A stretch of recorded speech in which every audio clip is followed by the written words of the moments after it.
Welcome back to another episode of the My Latin Life podcast. Since 2014, My Latin Life has been your trusted guide to traveling and living in Latin America. Today, I'm joined by a special guest. His name is Dylan Madden. Dylan, what's up, man? Yeah, what's going on, brother? Great to be here. Yeah, it's awesome to have you too. Have a fellow podcaster, fellow content creator. You've been going pretty hard recently. Yeah, like for the longest time, I was just focused on let's go back.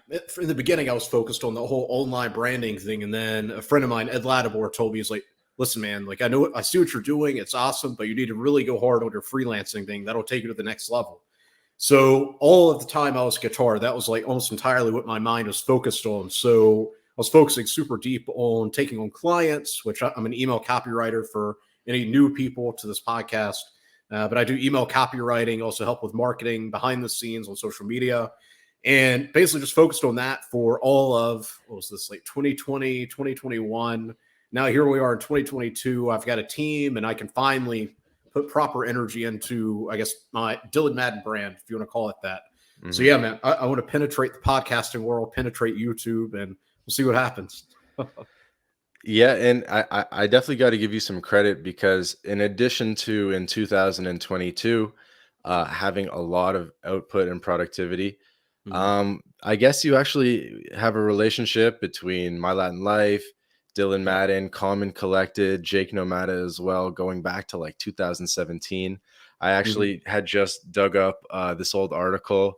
It was like My Latin Life and Jake Nomada, like the two realist guys you can trust. And this is like 2017, and Yeah. you know the backlinks and all that. From I thought that was very funny. So coming full circle, I mean, 5 years later, getting back in touch or consistent communication, actually, really. Yeah, consistent. Yeah. Well, it's funny, and this is actually a story I haven't really been asked that much, but since you know Jake is actually the reason I even started thinking about email like copywriting.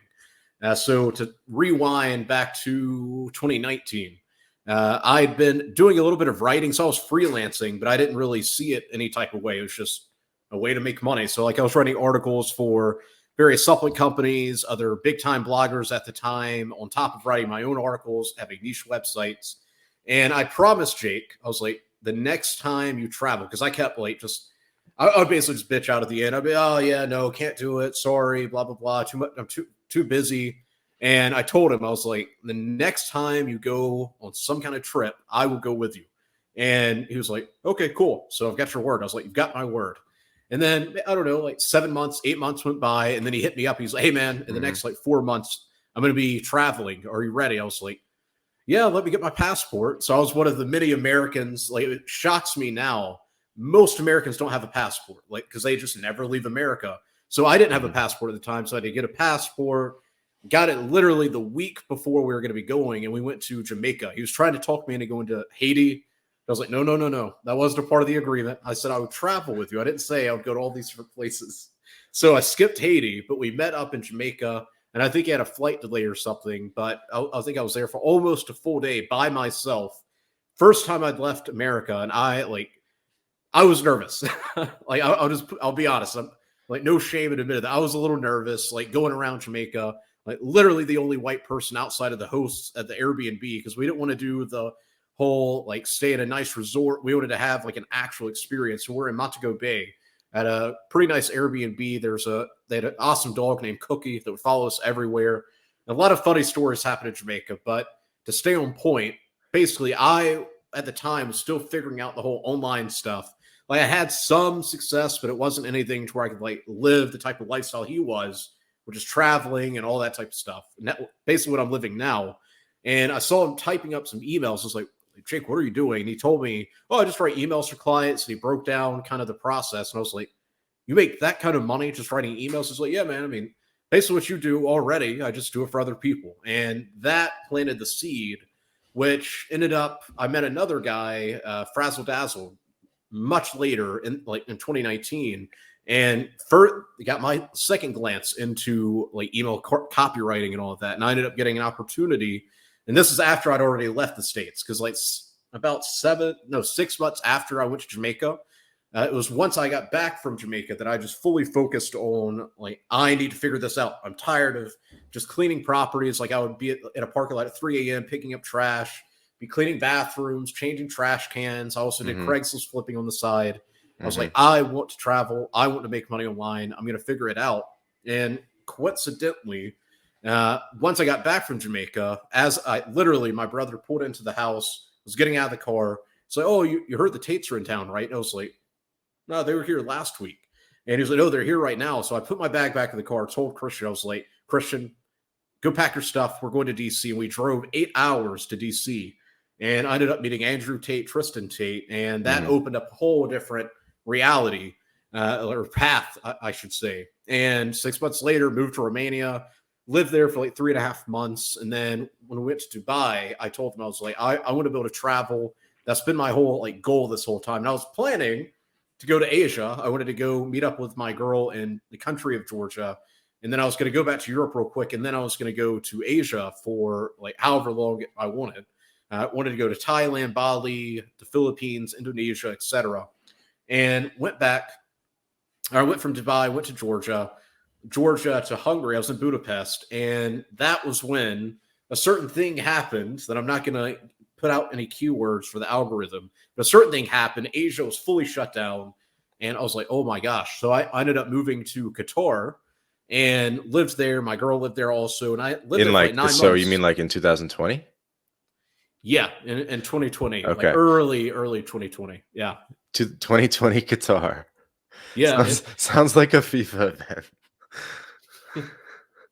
Yeah, I lived there. I loved it. Like, I honestly loved Qatar. It was not a place you'd want to go if you were more into it's the party lifestyle. Like, they definitely have it, but it's the culture's different. It's Islamic and all that. They're very strict, but it's definitely a place you could go for anybody that's watching this. Like, if you have even a minimum understanding of online business, social media, anything like that. Like, I would be telling people the Qataris, and the Qataris for anybody that doesn't understand.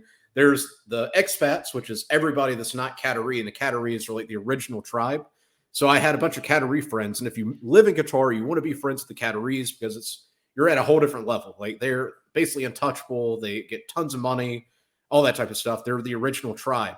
And to make a long story short, I'd be telling them about like Twitter and how like, oh, here's how much money this one client of mine's making from this campaign. Oh, check out this the email campaign that I just wrote. Oh, here's this. And their mind is blown.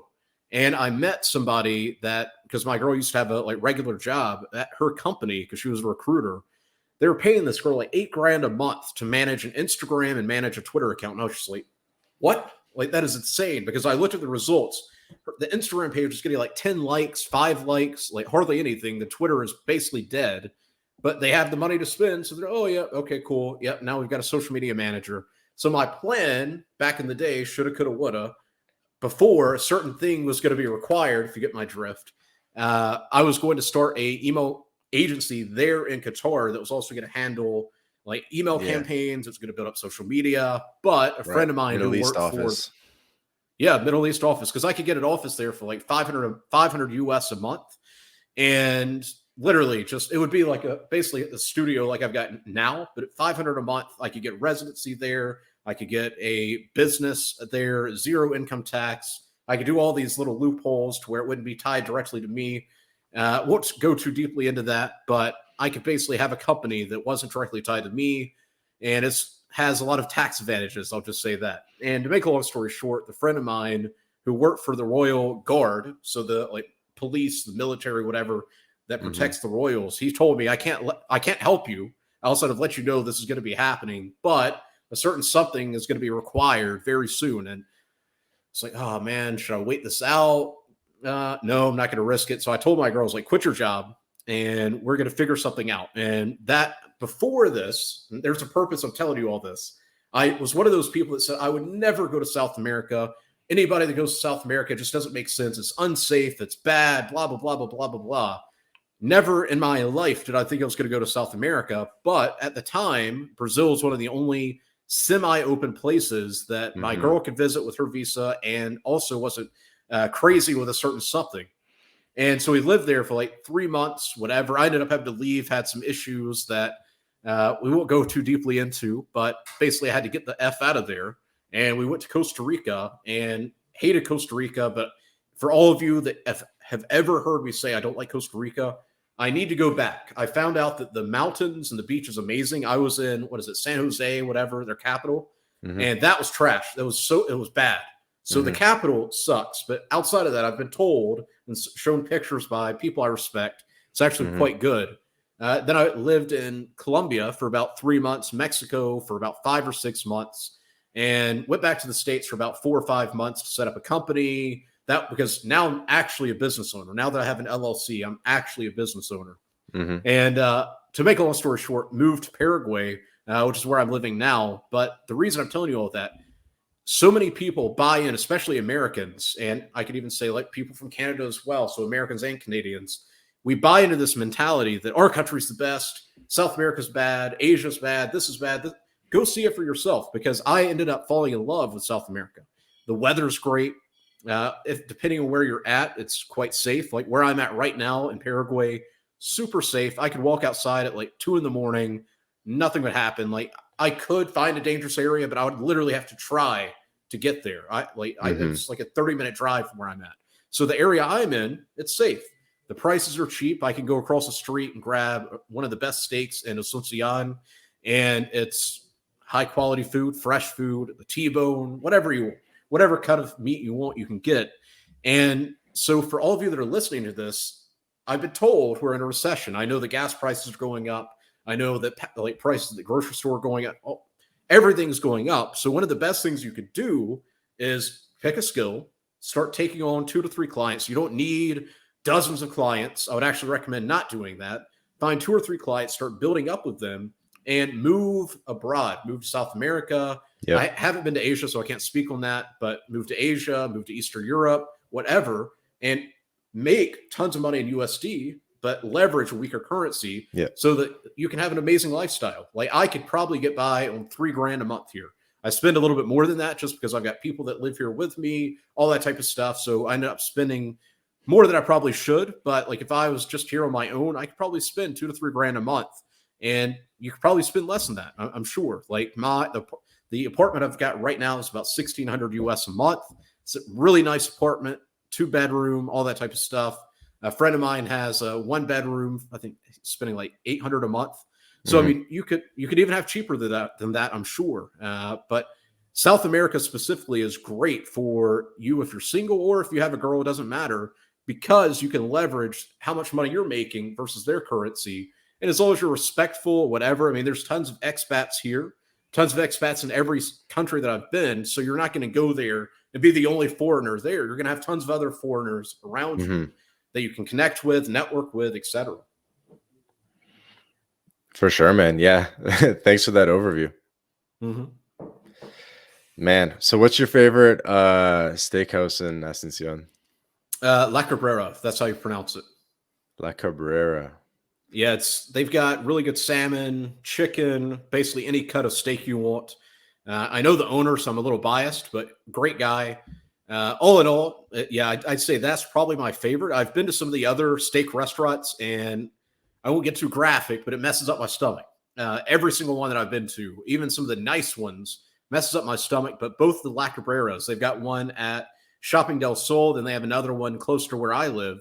And yeah, great food. And it's one of the most, I wish I could play it for you right here, but it's what, like, you feel like a dime whenever you go there. It's like they come out, they bring this bread, you get your food, they bring the drinks, they pour it for you.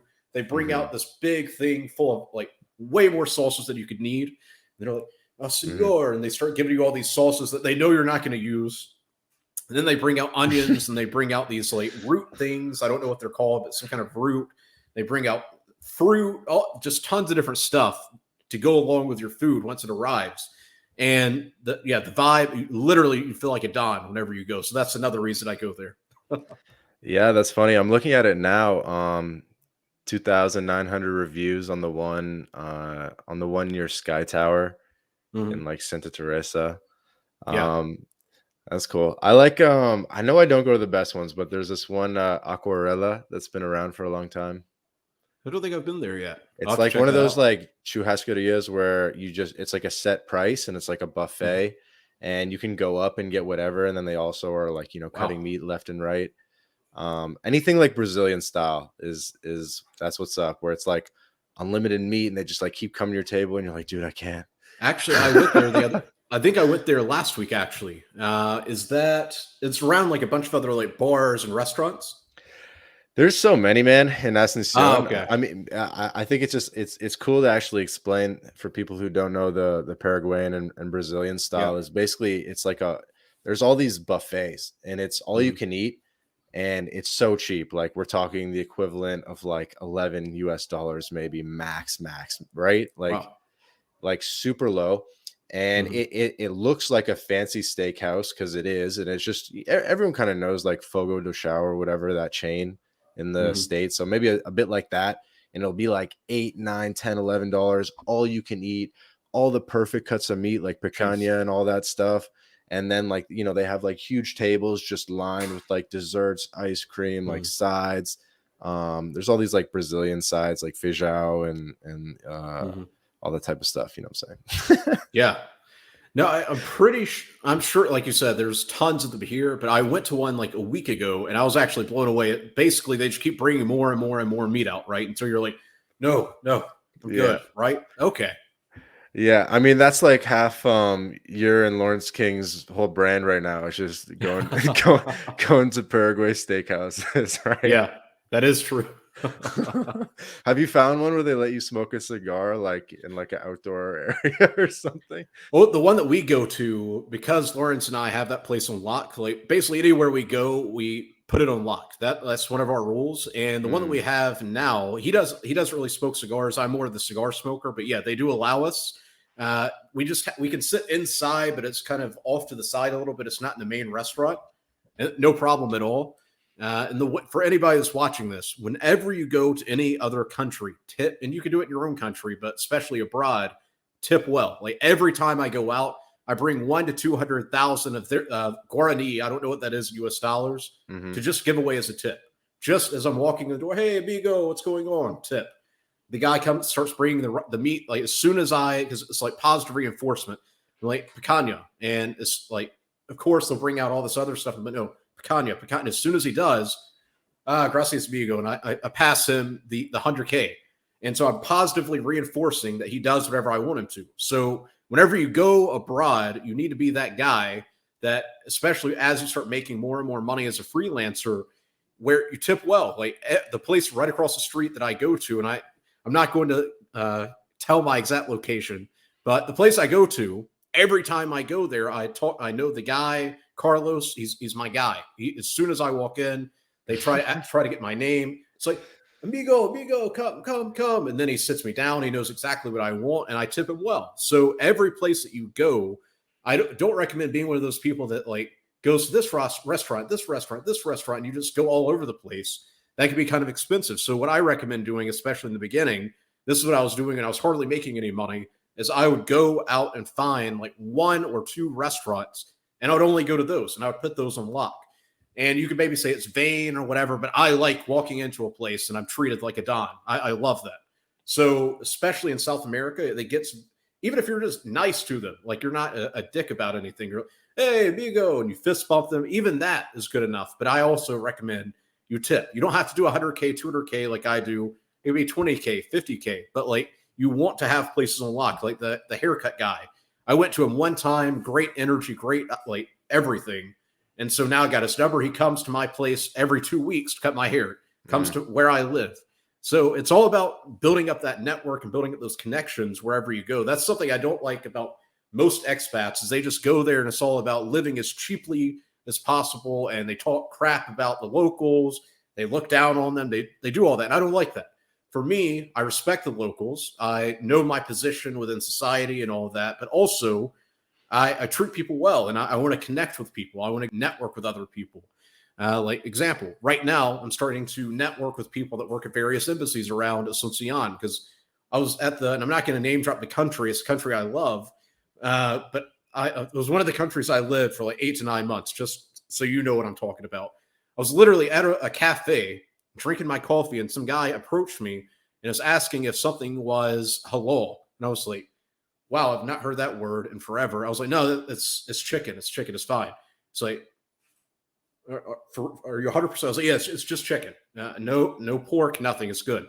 It's like, okay, thank you. And then as I was leaving the gym the following day, who did I see? I saw that guy. And we started talking. It turned out to be the diplomat from a certain country. So now going out to coffee with him. And next I want to find some of the European countries as well. But I recommend for anybody that's watching this that you start reaching out to other people. You start networking with other expats in the area. You start networking with people that you can pick up your phone and text them and you can get a visa like that. It's that easy. It's just about you getting out of your comfort zone. Like, I'm not a super talkative person that likes going up to random people. That's out of my comfort zone, but I do it because I've been in places where trying to get a visa for my girl and it turns into a month, 2 months, blah, blah, blah, blah, blah, versus right now, I think this was like last week, texted somebody that I know that's not a diplomat, but works for an embassy, and they sped the process up. And it's literally like that. So you're actually giving yourself a huge advantage by being a foreigner, living abroad, especially in South America. If you're just respectful and you take care of the people that, like, you tip well, you network with other people, you're giving yourself a massive advantage, especially in a place like Paraguay, which is super small, like super, super small. But yeah, I'm not going to rant too much more. No, I think that's a great lesson. I mean, every man should have a steakhouse locked down, but Mhm. really, every person should have at least one restaurant locked down near them where they know they're going to get treated right. Right. And then it's also kind of like a life lesson where take that same restaurant mindset and think, you know what, maybe it's better to lock down, quote unquote, a few really good relationships than sort Mhm.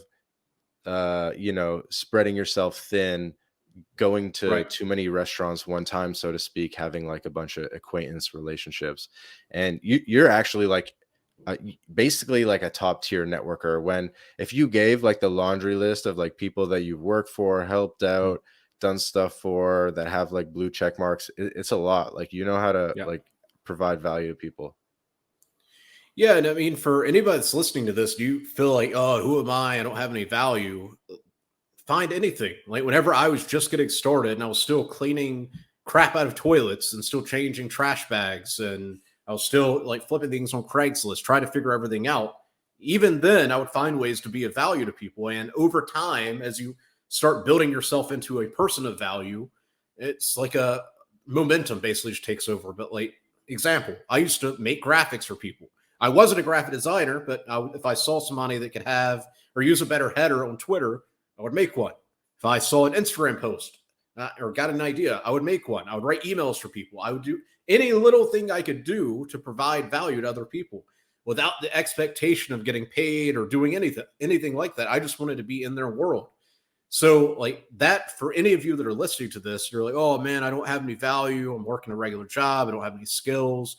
First, like, get that toxic thinking out of here. I don't want that around me. But secondly, find any little way you could be of value. Like, I have people now that and I'm not like super popular and all that, but now that my brand is growing, I've got people every single day hitting me up like, Dylan, is there anything I can do for you? Is there anything I can do for you? Can I make Instagram graphics for you? Can I do this?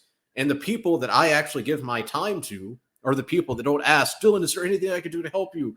Oh, I'm a big supporter. It's the people that reach out and say, hey, Dylan, here's an Instagram graphic that I made for you. If you want to use it, feel free. If you want another one, let me know. It's on me. They're not asking like, oh, okay, think of anything I can help you with.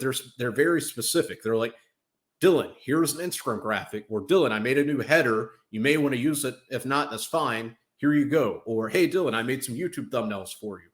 Dylan, if you ever need somebody that could do XYZ, I'm your guy. That is much better than asking somebody, is there anything I can help you with? Because one, you're showing you don't have anything of value, but then two, why are you making me think about how you can help me? I don't even know who you are. I don't care about you.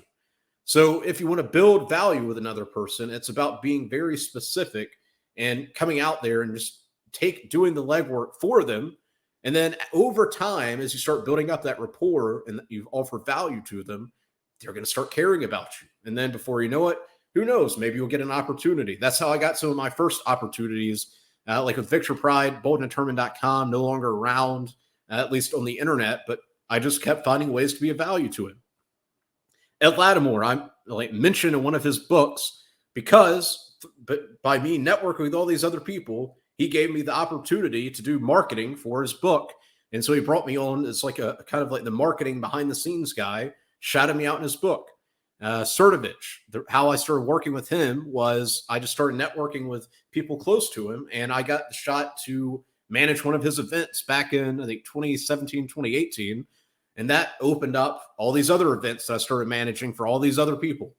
So it's really about positioning yourself and putting yourself into those situations and opening the possibilities. Like for me, maybe I'm a little delusional, but I see myself as every action that I take is increasing the probability or the possibility that whatever I want to create is going to happen. So every time I tweet, every time I put out a YouTube video, every time I work with a client, whatever it is, like literally anything, even like now that I'm preparing for a fight in a month, I've been sparring every day with Blondie.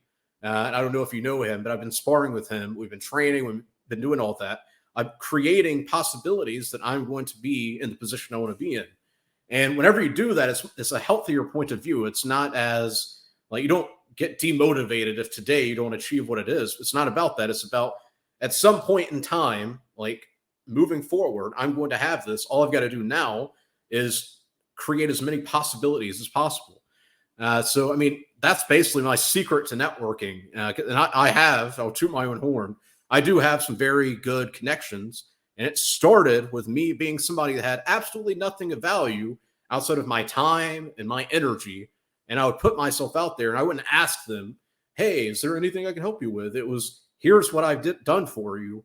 If you want more, let me know. And I never, ever, ever had the expectation of getting paid or getting anything out of the situation.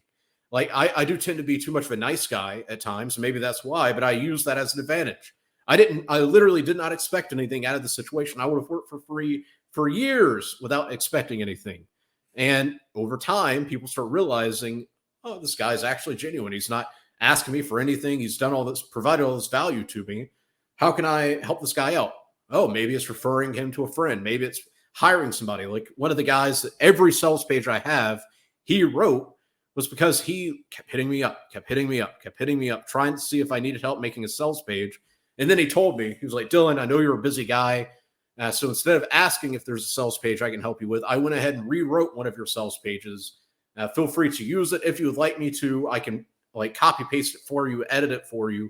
And to make a long story short, used his sales page. My conversions went through the roof and I ended up paying him because I was like, Stu just wrote a whole sales page for me. Didn't ask for anything. And now any sales page that I do, he writes. Some of them I write, but 9 times out of 10, because he's really good, he writes them. I referred him to business partners of mine, friends of mine. And it's all started with him just being of value to me. So that's what all of you that are watching this need to be focused on is how can I be of value to the people that I look up to, that I aspire to be, maybe that you want to work with at some point. And without going too deep into freelancing, that's what I teach people whenever you're just getting started. To get testimonials, you need to have proof of concept. You don't want to be the best email copywriter, but it's all in theory. You want to be good at what you do because you've actually done it. And you can do it for yourself, but also you can get testimonials from people by offering to work for free, writing a couple of emails for free, writing some tweets for free, making graphics, editing videos for free, get a testimonial out of it. And now, boom, you've got a proof of concept. And now you can start charging for your service. But yeah, I mean, that's really the secret right there, bro. Yeah, testimonials are huge, especially if it's someone that they know. Yeah. So you did a podcast with Zuby about a year ago, and you told he asked you actually what let me say this again. You were on Zuby's podcast, and Zuby asked you, what is your mission in life? And paraphrasing, but you said the first thing you said was that you want to inspire other people, friends and family, and that you want to be your own hero. Would you have the same response now? Has your outlook changed at all? Yeah, I mean, the biggest thing that's changed is like I have like fully retired my mom. Back then I was taking care of her, but I wasn't like to the point to where I could send her thousands every single month without having to worry about it. So all in all, I mean, I've achieved part of it, but it's definitely still a part of my mission in life. Like I was one of those people, I had a father, so I'm not going to be one of those guys like, oh, I didn't have a dad. My dad was working all the time, so like I always aspired to be like my dad, as far as like successful, and he was traveling, he was doing this, doing that. And it's like at some point in my development, I started realizing like I need to be my own person. So like I wanted more than what my dad achieved. Like my dad was successful, but he was working within the corporate world. He got canned like out of loyalty, stayed with the company, got canned whenever his business partner that he had helped build the company with walked away like a bandit. I'm talking about hundreds of millions of dollars, and then they cut all the top people. My dad was one of them. And so I didn't want to be that. So I was like obsessed with figuring out like online business and all that type of stuff. So I'd say a large part of my motivation is, or my mission is, I want people to see me as like, if Dylan could do it, I know I can do it. And it's not like belittling myself or anything. It's about like just making people believe in themselves. Because once you start believing in yourself, I mean, what could stop you? Nothing. That's the fact. Like I literally used to clean bathrooms. Now I'm living in a penthouse in Asuncion, take care of my girl. My mom's retired. I've got people that work for me full time. Like I've been sitting there having to decide between a gallon of water with bread and peanut butter and jelly, or not getting that and just getting ground beef. So literally hardly any money in my bank account. I've went negative multiple times. This is back in like, I don't know, 2016, 2017. I came back from Los Angeles after working with a certain blogger at the time, like $142 to my name and all this credit card debt from me paying off bills with the credit card. So I've been where a lot of you have been, and even worse than a lot of you have been. But now, because I've focused my mind and I focused on being of value, and I just believed in myself. In the beginning, it was definitely delusional. Like this guy that cleans crap out of bathrooms, who is he to think he's going to be able to make like thousands and thousands of dollars every month and travel the world and do all this? Who is that? Like, what makes him credible for that? I was delusional. But the difference between me and most people is I was delusional, but I backed it up by like obsessively working towards all these different things. And it all came from the internet and you basically reaching out to people, right? Yeah. I mean, for me, without going too deep into it, because I could talk for an hour about it, this is back in the early days of Bold and Determined, and I randomly found his blog, and I read it. And I was like, oh, wow, this seems different. But I didn't really know what blogs were at the time. And then, I don't know, a couple months went by and I typed in, because I was annoyed. I was like, I need to figure out how to make money online. This was like 2014 probably. And I typed in the no BS way to making money online, which was one of his top articles at the time, and clicked it, started reading. I was like, oh yeah, this is that guy I just read. And that was what fully put me into the whole online world. Like I'd always kind of been interested in business. Like I did eBay. I had a computer repair business. It wasn't a proper business, but I made money doing it. So it was a business. So I was always into that, but there's always something missing. And Bold and Determined was kind of what, I guess, turned on the light bulb as far as like, I can actually make money online and travel the world. And I didn't know what I was doing for most of that time, but I didn't give up. I finally got to a point, and I tell this to the people that are on my team, you have to see the reality that you want and refuse any other reality outside of the one you want. And so I reached a point where I was like, I'm going to make myself so miserable, so unhappy that I have no other chance but to get this other life. So I refused to go to college. I refused to go to like have any proper jobs or anything like that. I literally just cleaned bathrooms, did all that type of stuff, did the Craigslist. I didn't hate Craigslist, but I did not like cleaning, obviously. And I was like, if you're going to be damned to this existence forever until you figure this stuff out. And so I gave myself no other chance but to figure this out. And that's, I mean, basically what motivated me to get here. Mm-hmm. And dude, like 100% respect to you, Dylan, for making it a priority to retire your mom and take care of your family, because a lot of people don't see it that way, where a lot of people don't see it that way in our society, where you should say, I don't know, maybe give half your money back to your parents that raised you and maybe paid for university or all that. Like people just like dip the house, maybe like a little Christmas present, and that's kind of it. Like, nah, like it frustrates me too. So I had a question. Do you have brothers? Yeah, so I've got a half brother, half sister, and then the brother that I talk about all the time. He's not actually a brother, but him and I have known each other since I was like 12. He was 12 also. So we grew up together, and he is the Mhm. closest thing I have to an actual brother, for sure. I mean, I do have a brother and sister that I love. I was hanging out with them for a couple months whenever I was in America. But yeah, I mean, that's I would say I've got two brothers and a sister, but one of the brothers is just a really, really close friend. Right. And then so Yep. it's kind of on you, like probably Yep. to take care of everybody, right? Yeah, I mean, they're definitely more independent as far as like they don't really want anything or whatever. So for me, that it comes down to just being a source of inspiration. They've definitely bought into the modern era. You could call it the modern virus of thinking with certain, like they almost are the complete opposite of how you and I would probably think. They're the complete opposite of that. Mhm. So they're not very open to it, but I'm also just a beacon of light, I hope, of Right. this is what my type of thinking gets. This is what your type of thinking Right, right. gets. And I mean, like you Yeah. maybe don't go to them and say, "Hey, we're gonna retire mom together." Like you just do Yeah. it yourself. You just do it yourself and So just show them. yeah, yeah. I mean, we share the same dad. We don't share the same mom. So Okay. my mom is Yeah, it's yeah. completely my mom. No, I respect it though. Yeah. I respect it. And Mhm. so what was I gonna say? I had it.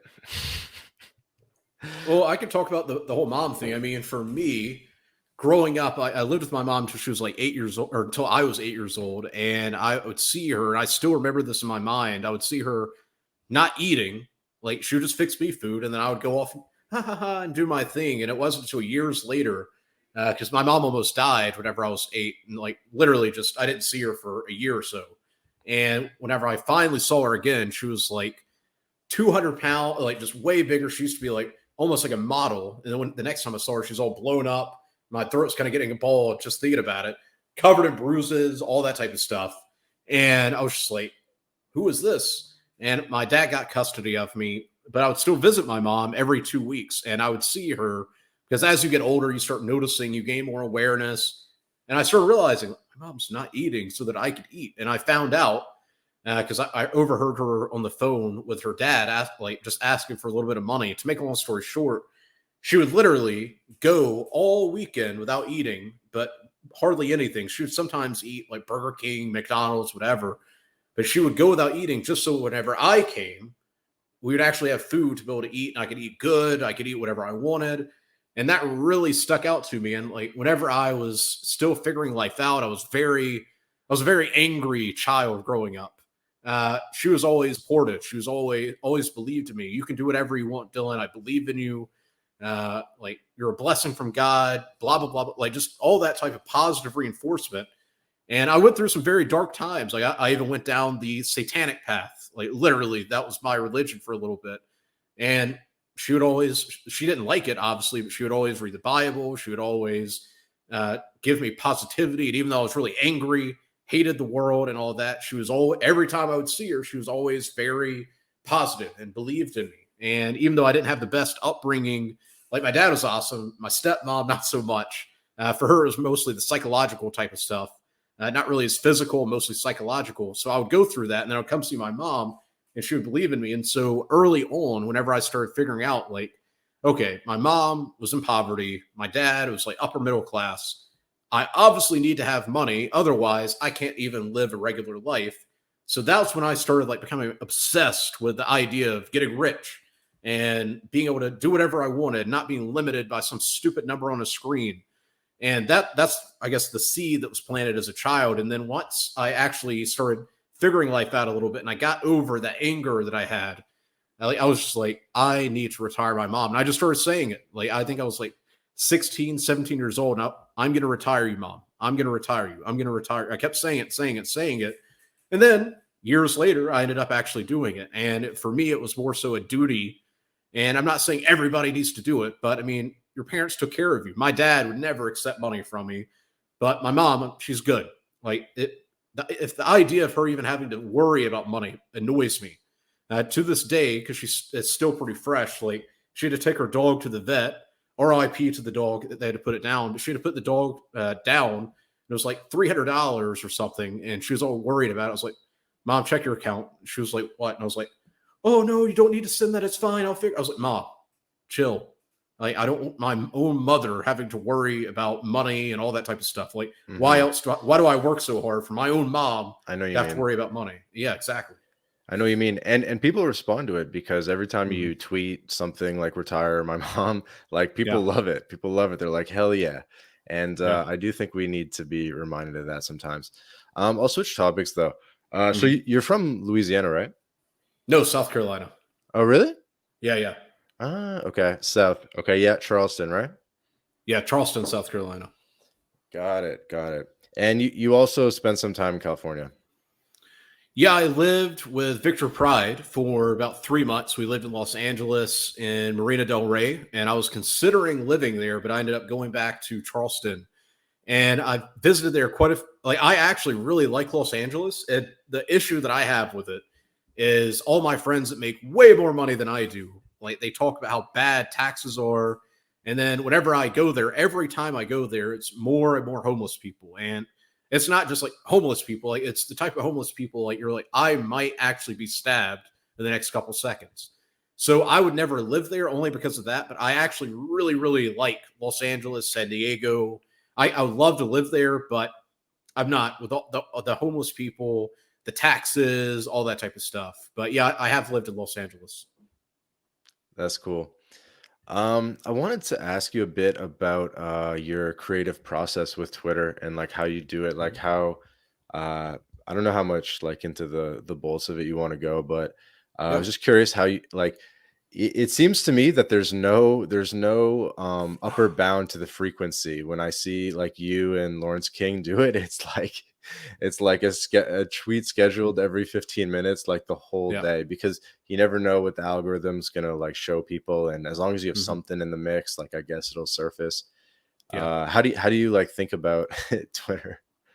So I mean, there's definitely days because I pride myself in being one of the most consistent people around. That's like a badge that I wear on my shoulder. I'm very proud of it, and the reason is I know the importance of just showing up every day. Like from the cleaning days to where I'm at now, I know that if I just show up today and get a little bit better, everything's going to continue going up at some point. Maybe I'll maintain for a little bit, but at some point it'll go up. So let's start with that. That's my mindset.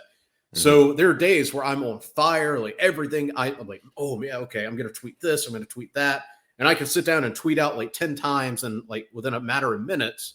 So whenever you see the days where it's like every 15 minutes, those are the days I'm just feeling on fire because you can sit there and tweet now, and then a couple minutes later tweet, and then a couple minutes later tweet, but you're probably not going to get as much juice out of those tweets. So like I do average, like I like to aim for about every 30 minutes to an hour, a tweet goes out, and I schedule most of them through Hype Fury. You could use any of them. I just prefer Hype Fury. I'm a little biased when it comes to that.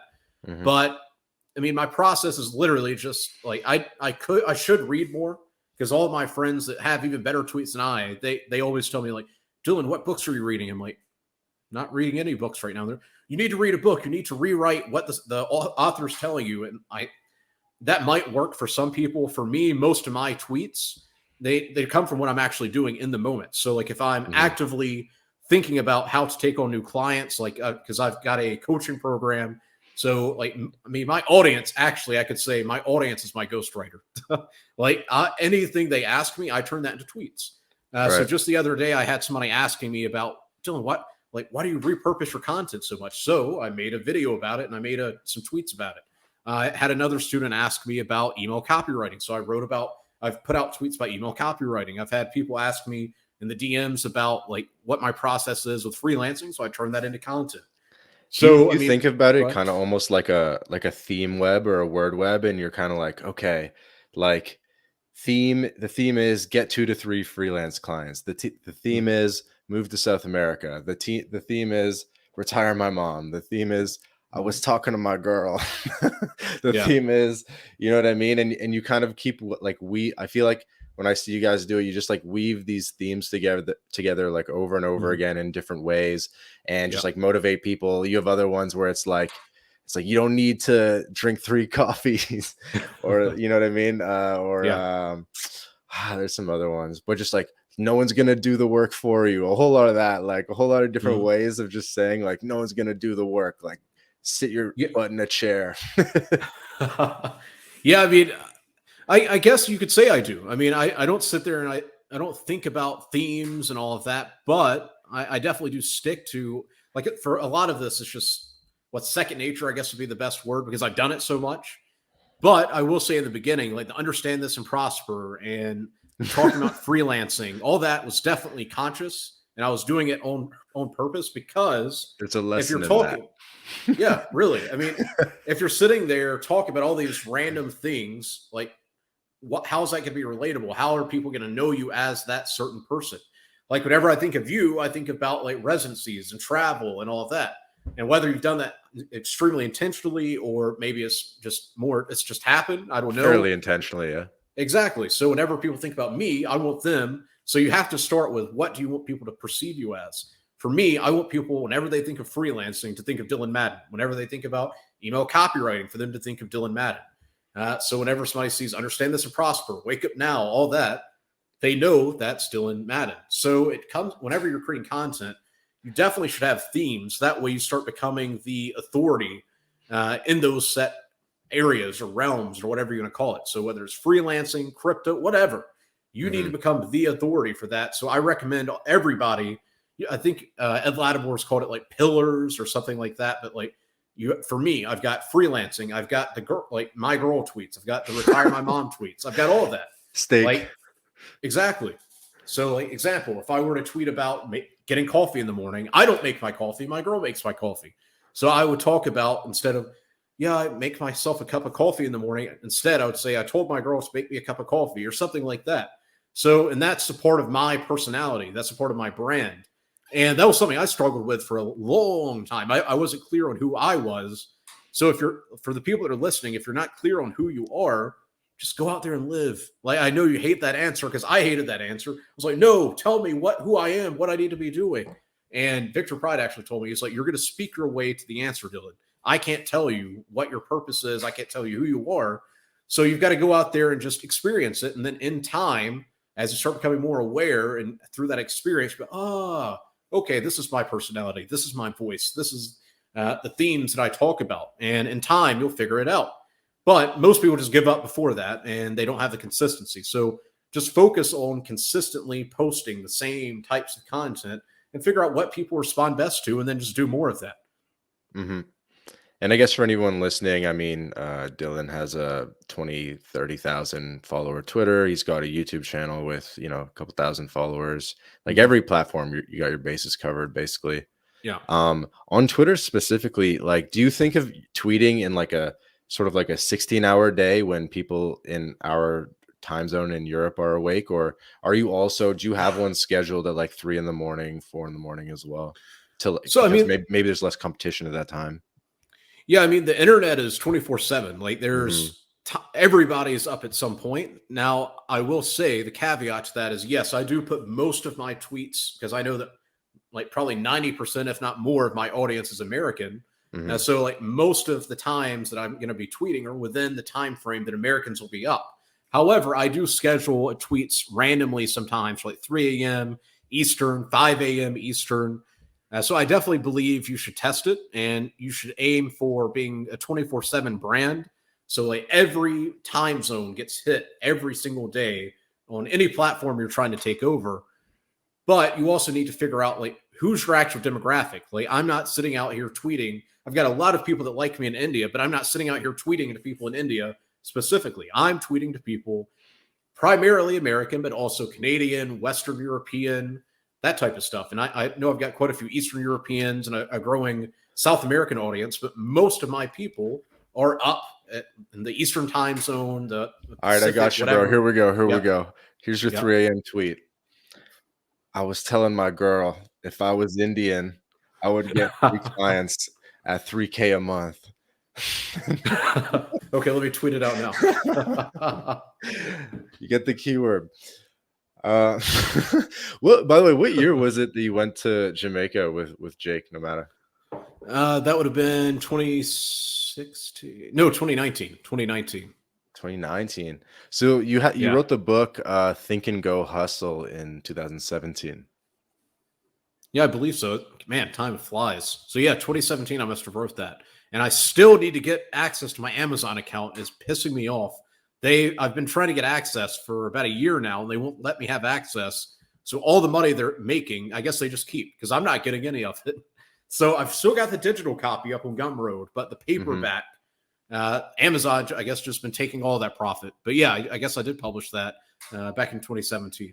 Nice. So you did spend a lot of time in the States, like continuing to work on your craft well in advance of making the move abroad. Like did you kind of feel like you had to hit a certain point?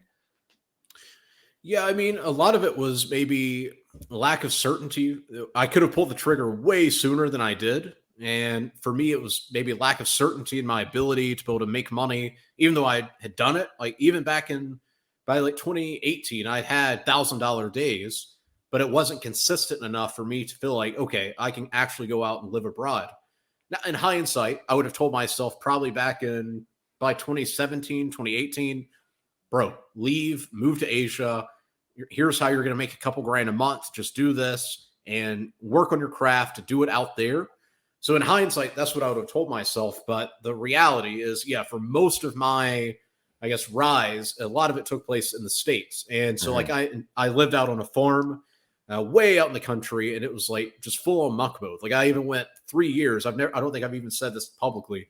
I went like 2 or 3 years without dating, not having sex. All I focused on was my craft. All I focused on was building my body, all that, because I was like 285 pounds back in the day, cut that down to 170. So it was like all about getting in better shape, figuring out what I wanted out of life, figuring out how to make money, working on my writing ability, and just figuring life out. So I went for 2 or 3 years in muck mode. I guess they would call it that. Monk mode, yeah. So what year was it that you met with the Tates in DC? Was it both brothers or just one? Yeah, it was both brothers. That was back in 2019. So like literally the weekend or whatever that I got back from hanging out with Jake, literally got back from the airport, and my brother told me about the Tates being in DC. And once I figured out they're actually here, I literally put my bag back in the car, told him to go pack, and we immediately drove to DC that same day and got there late in the night, spent the night there. I met with the Tates early in the morning, had coffee, and we hit it off instantly. And then basically went to a party that night, met him the following morning, and that basically opened up a whole different portal to a path that I didn't perceive. And it got me like, I haven't really talked about this much, but I used to be one of those guys, and I can't stand these types of people now, but I used to be one of those guys that could not stand people that sold courses, hated it. And the reason I started selling courses was Andrew was asking me all these questions about what I did and flipping. He was like, okay, Dylan, so I mean, you want to make money online, right? And I was like, yeah. He was like, why don't you teach people how to do flipping? He was like, let's say I was somebody had no skill, no money, could I flip and make money? I was like, yeah, easy. Here's what you need to do. And I sat down and broke the whole process down. He was like, great, turn that into a course. And I was like, nah. I mean, nobody would buy that. He was like, turn it into a course or stop talking to me. And I was just like, oh, okay. Yeah, I'll turn it to a course. And so I turned that into a course. And this is what I was on Twitter, but I was one of those accounts that would tweet, get like 1 like, 2 likes, and occasionally maybe 18 likes. And that was like a great day. And now that would just make me depressed. I'm like, okay, time for you to move on. But back in those days, that was like awesome. And I sold that course on my blog, to my email list, and to Twitter. And I made like $1,600 in a week selling my Craigslist course. Wow. And that's basically what I was like, okay, this course thing is actually real. And I realized it wasn't that I hated people that sold courses. It was that I hated people that they tried to overhype their course and just be cringy and all that. So instead, I made it my mission. I'm going to put my best effort into like being genuine and being authentic and putting actual value out there, and then screw everybody else that doesn't want to do that. And so once I accepted that, then I was fine with it. But that was when I started making a little bit more money from my actual Dylan Madden brand. Because back in the day, like I had a Mel Enhancement brand that like some videos and articles. I don't know if you remember the Kratom days, but back then it had an amazing affiliate program. It got shut down. But yeah, I mean, that was basically my introduction into a whole different level of reality for sure. Mm-hmm. And I do want to come back to courses and then also come back to Latin America at the end and talk about Yeah. Paraguay and how that came down. But Mm-hmm. I thought maybe we could talk a little bit more about the Tate brothers a bit because I mean, it's a very popular topic right now. And I think Yeah. if people who search this or SEO this might be here in this interview just to hear about the Tates. And so Oh yeah, for maybe you sure. could maybe you could like provide a little color on like, so you knew they were going to be in DC, but like how did you actually get in touch to or arrange a meetup? What was sort of the Mhm. premise? So I was like one of the first members in the war room, like the early war room. So I was a part of the organization that Andrew had. I think I was like one of the first 5 people to join.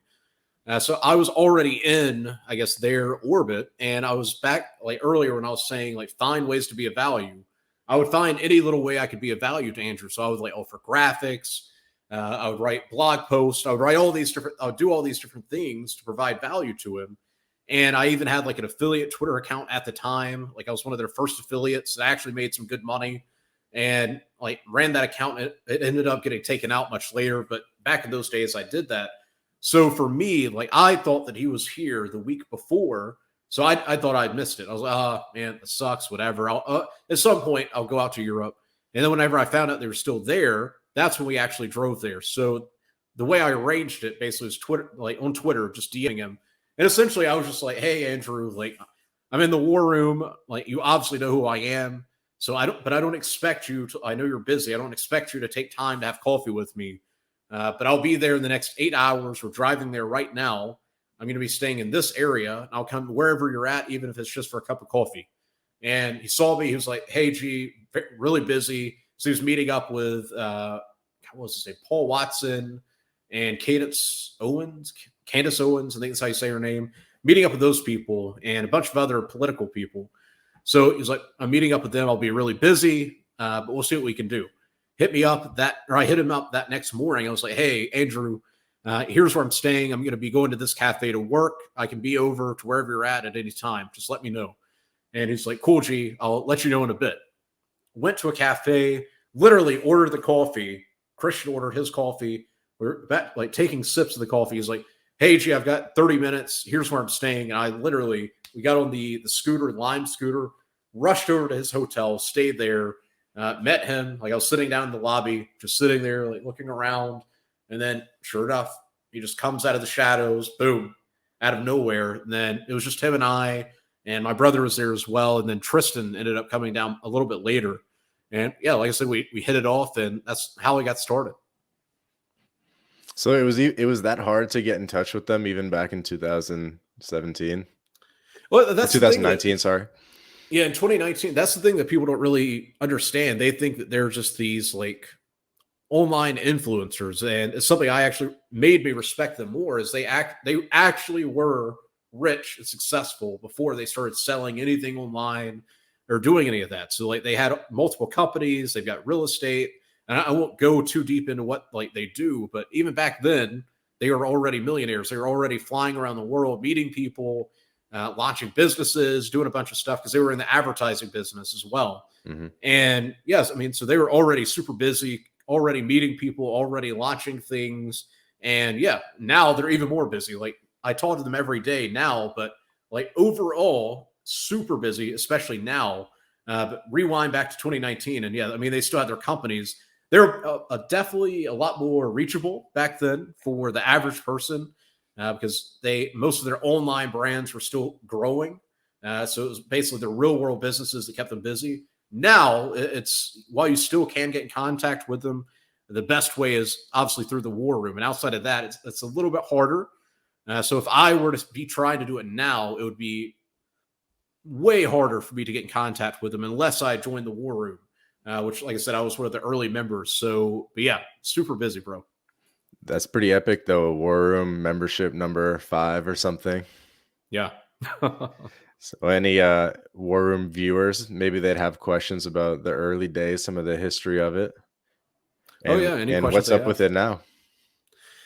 So, I mean, now it's definitely become, I can't really go into too much detail about it, but it's definitely become astronomically different than where it was before. Like before, it was kind of just like a small network, but now it's like a proper organization.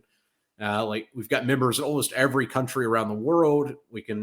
I can't go into certain details about things, but it's an actual network. Like imagine like an actual men's organization It's Hmm. not one of these just feel good organizations where you talk about softball and talk about your feelings and all this other stuff. It's very action oriented, and that's something I like. Because for me, I tend to stay a little bit more isolated, meaning I've got my team, I've got my friends, and for me, it's mainly about like work and all that type of stuff. So the war room for me personally, it helps me keep my edge. And no matter how successful I become, like even when I've hit $50,000 and actually a little bit higher than that in a month, if I didn't have the war room, I'd probably get like, wow, that's a lot of money. And it is a lot of money. I'm not saying that I'm super delusional. I know that's a lot of money. But for me, if I didn't have the war room, I would hit that and be like, okay, I can relax now and kind of chill. But compared to the war room, I've got people that, like other people in the war room, tons of them. They're making way more money than that. And if they only made that in a month, that would be like, oh my gosh, oh, bills are coming in. Like what's happening? I made hundreds of thousands. Blah blah blah blah blah. Why'd I only make 50,000 this month? So I Hmm. see those types of people, and it like keeps me constantly having that fire, if that makes sense. Yeah, So for me accountability. personally, the war room, the accountability, and just aspiring for that next level. So no matter how far I get, there's always that next level of wow, Dylan, you could be doing your great job, but you could be doing so much more. And like every country I've been to, including Qatar, I've met a member of the organization. So it's like we're literally everywhere. And it's Hmm. definitely an actual men's organization. It keeps you focused, it keeps you action oriented. And it's not one of those nonsense groups where, like I said, just talking about feelings and all this other type of stuff. It's about like, what are you doing to increase your income, to get in better shape, to have Hmm. a better relationship with your girl, whatever it is, whatever your goals are, like what are you doing to actually get there? And so that's kind of what it's become now, is still that brotherhood, but it's also like an actual network of people that can get things done. Have you heard of the Dynamite Circle? It's another organization of entrepreneurs. No, never heard of it. Okay, so the Dynamite Circle was kind of by the tropical MBA guys. Maybe you've heard of like DC BKK, DC Mm-mm. events, but anyway, so it's and a lot. It's really like a lot of the like internet marketers, like sort of people who'd be like running AdSense businesses and all that type of stuff, right? Oh, okay. Um, and I was kind of hoping to compare how they would compare and contrast. I think War Room's definitely a little bit more, definitely seems a bit more like a space where you can get a little bit more personal. Hmm. Yeah, I mean, once again, I don't know the other people that you just mentioned, but you can definitely get more personal. You could share like where you're actually at, because it's all about honesty and becoming who you truly are, not like what the world outside has told you that you are. Like becoming your true greater version, for lack of better words. But it also is very business oriented as well, which is obviously the side of me, or the side of the organization I really like. But yeah, I mean, it's once again, I can't compare it to Right. this other And, group because and I and don't can know. you use it sort of for networking opportunities, or is that maybe Mhm. frowned upon? Can you hit someone up and say, "Hey, I'm also in the War Room. Let's have a chat. Let's see where we Mhm. can collaborate." Things like that. Yeah, I mean, it's just like in the real world. Like if you're somebody that just comes and you try to extract as much value as you can without being or offering anything, like I was telling you earlier, the networking Hmm. stuff, like I had nothing of value to offer in the early days. And I knew that. And I was honest enough to accept that. So I found ways to offer value. And then in return, at some point, I started getting opportunities. I started getting shouted out in best-selling books. I started getting like referred business. I started event management stuff, all because I just found ways to be of value. So yeah, 100%. If you find ways to be of value, you can 100% actually start networking with other guys and leveraging that into greater success. But you have to come from a place of being genuine and authentic and actually offering value. So like if you were to just join and be like immediately start messaging people, hey, I've got this great idea, like, nah, I wouldn't do that if I were you. Hmm. And Yeah. I think you mentioned that you're still in touch with the Tates like all the time. Are you still doing work for them? Yeah, we still work on various projects together, and then like we've basically been working together since 2019. So we Hmm. still work on various projects. We talk almost on a day-to-day basis. I'll be hanging out with them here in the next month or so as well. So we'll definitely have to take some good pics. That's awesome, man. Yeah, for sure. Yeah. Um, So I imagine you've sort of changed your business model like a lot of times. Do you have a core service that you offer to people now? Is it more email marketing, or do you do something like? Could you just explain maybe your Yeah. breadth of services?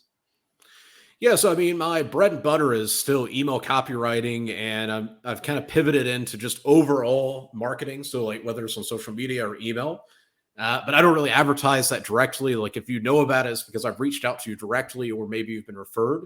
But for anybody that's actually watching this, if you want just an overall entrance guide into freelancing, I've got Freelancer Profit Manual. It's about 97 bucks. Or if you want to get into email copywriting, so I teach you how to write profitable emails, how to build an email list, and just give you the overall soft skills to be able to offer this to clients. I've got 100K per year email list mastery, and that's $35. And then recently, I partnered with Shane Hunter, who has worked with Ben Settle, worked with Frank Kern, a bunch of other big names that a lot of the guys that are listening to this probably understand if they're in the marketing space. And him and I put together something called the Freelancer Mogul, where you learn not only the email list side, so how to actually write emails, how to build up an email list, how to monetize your email list, but you also learn from me how to find clients on social media, what to say, what not to say. And you also get some other material from him related to email copywriting. So you basically get a skill, which is email copywriting, which is a high paying skill. You learn how to take on testimonials, so get testimonials. You learn, I'll say ethical, but it is kind of a sneaky but ethical way to get testimonials, monetize those testimonials, and also take on clients. And that's 600 bucks. So, and it comes with a private group. You get support from us. You get access to the other members that have been successful as well. So it's a little bit of a course, but also accountability as well. And I Hmm. mean, those are my main offers right now. Hmm. How do you deal with people trying to poach your clients, because email marketing is so competitive, and these people Mhm. are very good at DMing everyone all the time, and Yeah. trying to create offers and all that. Yeah, I mean, the way I deal with this, I just don't talk about the clients that I work with. Like early on, I would, and I would share that to my main Twitter, and I started getting like clients of mine reaching out, like, "Hey, man, this guy hit me up, and he's directly trying to compete with you. Like, what's up with that? Do you know this guy?" And I would check. Yeah, I don't know who that is. So I basically stopped showing my showcase, like, so all the results I got for clients with their names and all that type of stuff. So that's how I do it. Is I just don't really talk about it. I would love to, because it would make my credibility go through the roof. Like if people knew some of the people I work with, but at the same time, why am I putting myself out there and opening it up to possibly having something like that? Because Hmm. there's a lot of guys out there that would try to come on and take that relationship and be like, okay, if you're paying him this much, I'll work for this, blah blah blah blah blah blah blah. And I'm not going to open myself to that. Another way I deal with that is with the clients that I work with. I'm not just their email guy. I become like an actual partner. So it's like Hmm. I'm not just an email guy for you. I'm an actual partner. I want to see you succeed. And I turn that client relationship into an actual friendship. So that's another way that I deal with it is I'm actually friends and partners with anybody that I work with. It's not just, oh yeah, you're my client. Yeah, whatever. They can call me Right. anytime Because what and if I'll they don't help have them the out. right offers? So, I mean, I personally, if I really see potential in somebody and they don't have a good offer, I'll still possibly work with them. But most of the people that I work with, I qualify them before we work together. So you have to have a good audience, meaning like people actually care about what you're saying. I have to see potential in you, and you also have to have some kind of offer. That way, I can take you on, and we can get you making even more money in the first like month, 2 months, 3 months, and that helps with retention and all that type of stuff. So yeah, I basically I qualify people before I start actually working with Hmm. them. Audience, potential, and an offer. Exactly. That's the name of the game. Like I don't want to work with a guy that doesn't have an email list. He doesn't have any offer. Like that's making me work even harder. On the other hand, if I find some guy that he's got, I don't know, 10,000, 20,000, 30,000 followers on Twitter, he already has one or two offers out there. He sends out an email every once in a while. Like, that is like a gold mine for me because I can come in and see what's actually already working, and I can apply my systems and methods and all that and help them make even more money versus if I came in and nobody, the guy had no product, didn't even have an email list, he was just a Twitter account. I would have to put together an email list, and then I'd have to put together an offer, and it just would make me going from signing them to getting them results take even longer. So for me personally, I don't work with people like that. For anybody that's watching this, however, I mean, that's potential right there. You could come in, you could find somebody, you could help them launch an offer, you could get a percentage of every sale that's generated, you can help build their email list. And who knows, that could turn into one of your best clients. But for me personally, I just don't work with those types of people. Yeah. Yeah, it definitely makes sense. And I'm not saying that this email marketing stuff is the service you provide for the Tates, but what's it been like working with the Tates? Are they very demanding? What's sort of the Yeah. pace?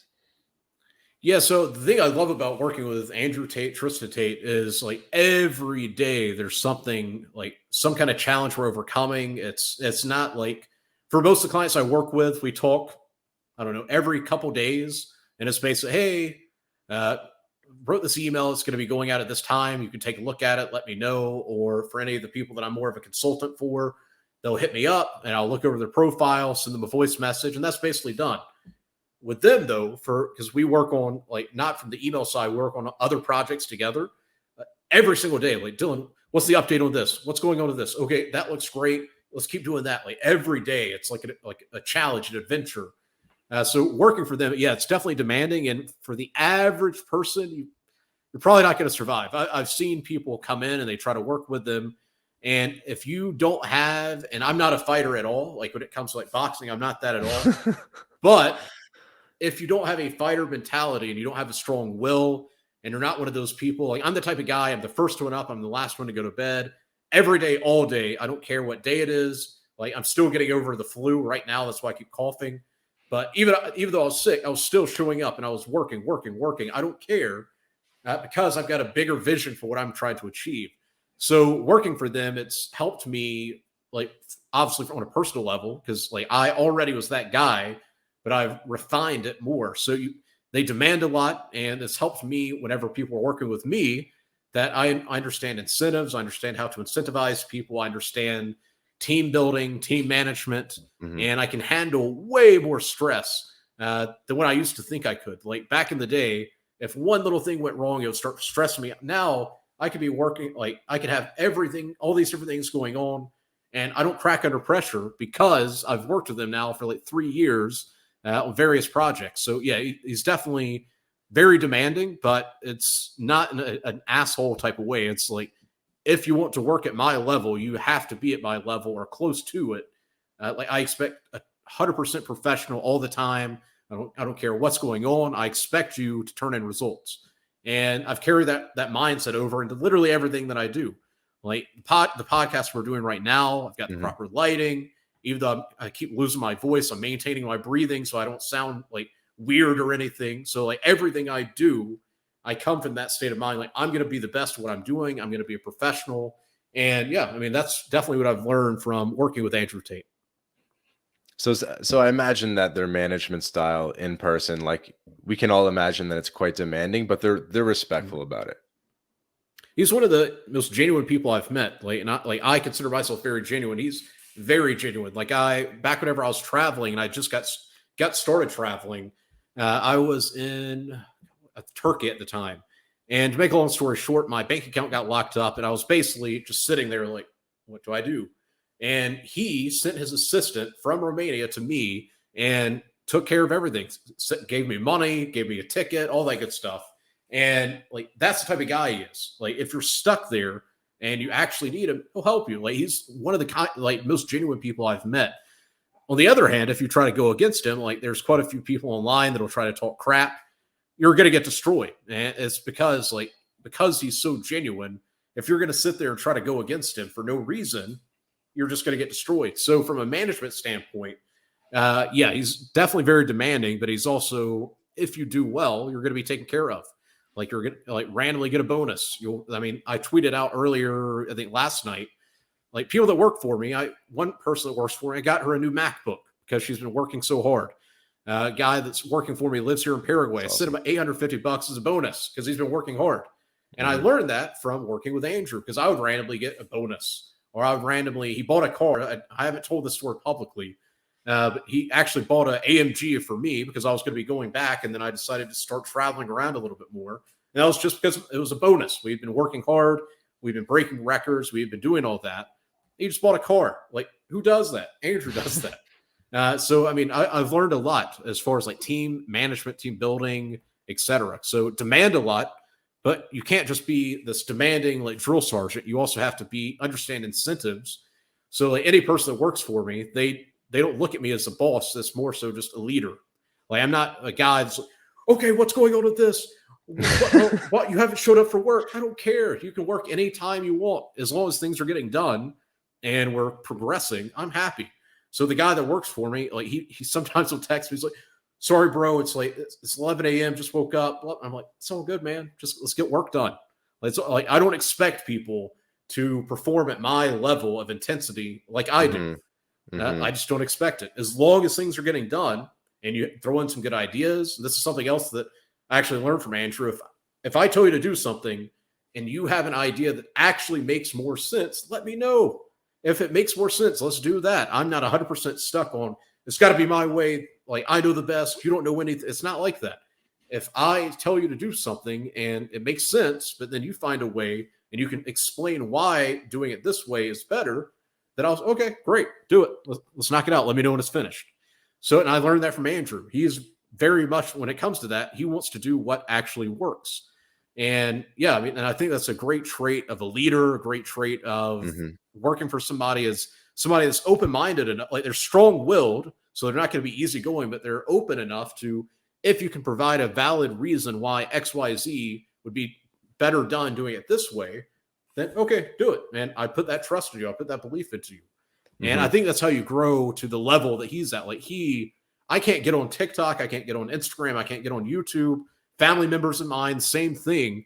Yeah, I've even seen people listening to his videos here in Paraguay. I cannot get on social media without seeing him. And that's not an accident. That was very intentional with the way he's created all of that. Hmm. And it's because like people actually want to help him, actually want to like he understands it. Like as he's winning, all of these other people are winning too.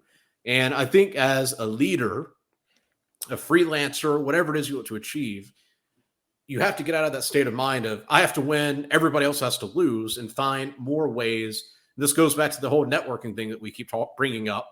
Finding a win-win for everything. So, like, if somebody, like, why should somebody care about you? Like, if you're DMing them wanting to work with you, why should they care? They don't know who you are. They probably get dozens of DMs a day, like I do. So, how can you make them care? You find ways that it's like a win-win situation. It's not just Hmm. me, me, me, me, me. It's here's what I can do for you. And that's how you can actually get people interested in helping you. And that's what I've done with networking. That's what I've done with the clients that I have. It's like win-win scenarios every day, all day. And it's less about me, like me win, they lose. Why? Like, I mean, sure, if they're an actual competitor, they don't want to help you, then by all means destroy them. But if they're a lot like an ally, like an associate, example for this podcast, I'm going to do my best to put as many people onto this podcast as possible. That's going to benefit me, but it's also going to benefit you and also whoever else gets on this podcast in the future. Because like you have a great podcast, and I want to make sure as many people see it as possible. And so, yeah, having that win-win mentality is, I think, a key difference between winners and losers. The winner knows how to create a win-win. A loser, they are super greedy and selfish in all the wrong ways. Because you can be selfish in a good way, but they're selfish, greedy in all the wrong ways. And it's all about me win, they lose. And that's why they're a loser. What do you think motivates the Tates Mhm. to go as hard as they're going?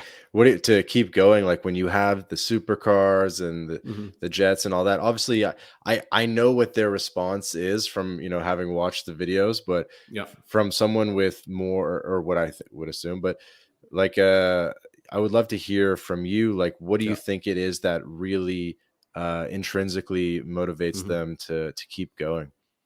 Yeah, I mean, like I said, I talk to them every day. I lived with them for like 3.5 months. So, and I can't predict what they actually think in their head, but from what I saw, a lot of it had to do with like their dad from the day one was conditioning them to be winners. And I think that's why, like for me, like I would like to raise a family and I'm going to condition and brainwash my children to be as great as they can become. So their dad definitely had a influence on them as far as expecting themselves to be like professional, expecting themselves to like make the Tate name great. And I think that had a massive influence. But as far as keeping that fire, I think that's just they've conditioned themselves to be that way. I mean, they've got that fighter spirit. No matter like I wouldn't name drop any specific things. We did some projects together specifically while I was in Romania, and one of them it blew my mind. We did this was like my concept of money was skewed ever since living with them because I saw the type of money that can actually be made, and I was like, oh my god, I've been thinking so small. But for them, as soon as you hit like example, one day we made like 40K in a day from this project that we launched outside of Twitter. And we launched that, made 40K in a day. And he was like, okay, that's the new standard. And so for him, no matter how good he does, there's always, okay, that's the new standard. There's always more that you can do. And I very much put that into my own life as well. Like, no matter how much money I make, as soon as I make it, that becomes the new standard. Anything less than that's failure. So now I've got to live up to that expectation every day, and I've got to exceed that expectation. So now that he's bought the first Bugatti, he's bought a second Bugatti, and he's got all the other supercars. And I can't really go into all the details, but he's got multiple mansions around the world. And like once you get to that level, it's like, okay, this is the new normal. Now, what's next? Okay, done. Now, what's next? And no matter how great he gets, how much richer he gets, whatever it is, whatever you want to call it, like right now he's super famous. Like you cannot go anywhere in Europe, or he can't go anywhere in Europe without people recognizing him, wanting pictures, doing all that. And he was famous whenever I was there, but now it's like proper famous. Like you go out and you're like, oh my God. Yeah, this it's is getting crazy. mainstream.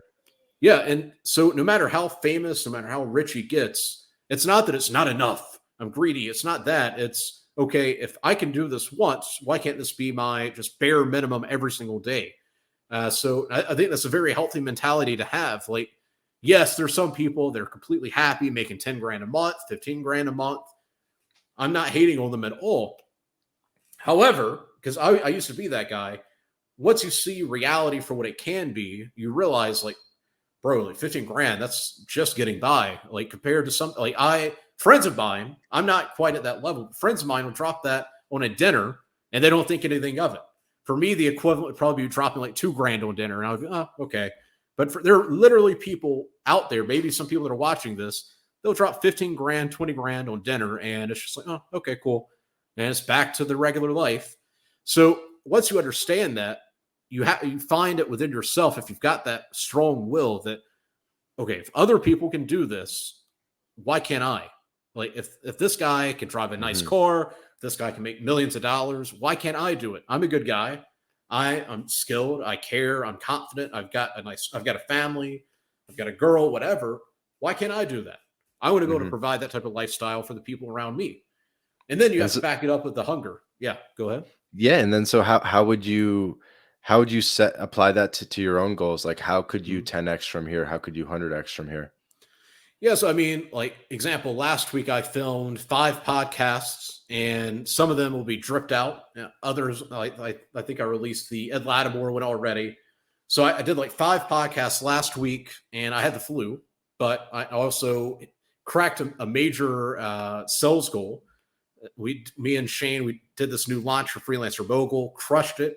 We got a ton of people inside of the program, and for me, the way I apply that mentality is okay, that's the new standard. And so I'm constantly pushing myself every single day. And this is actually something I learned from working with him. By the way, do you hear my wheezing whenever I breathe in? Well, you're good. You're good. Okay.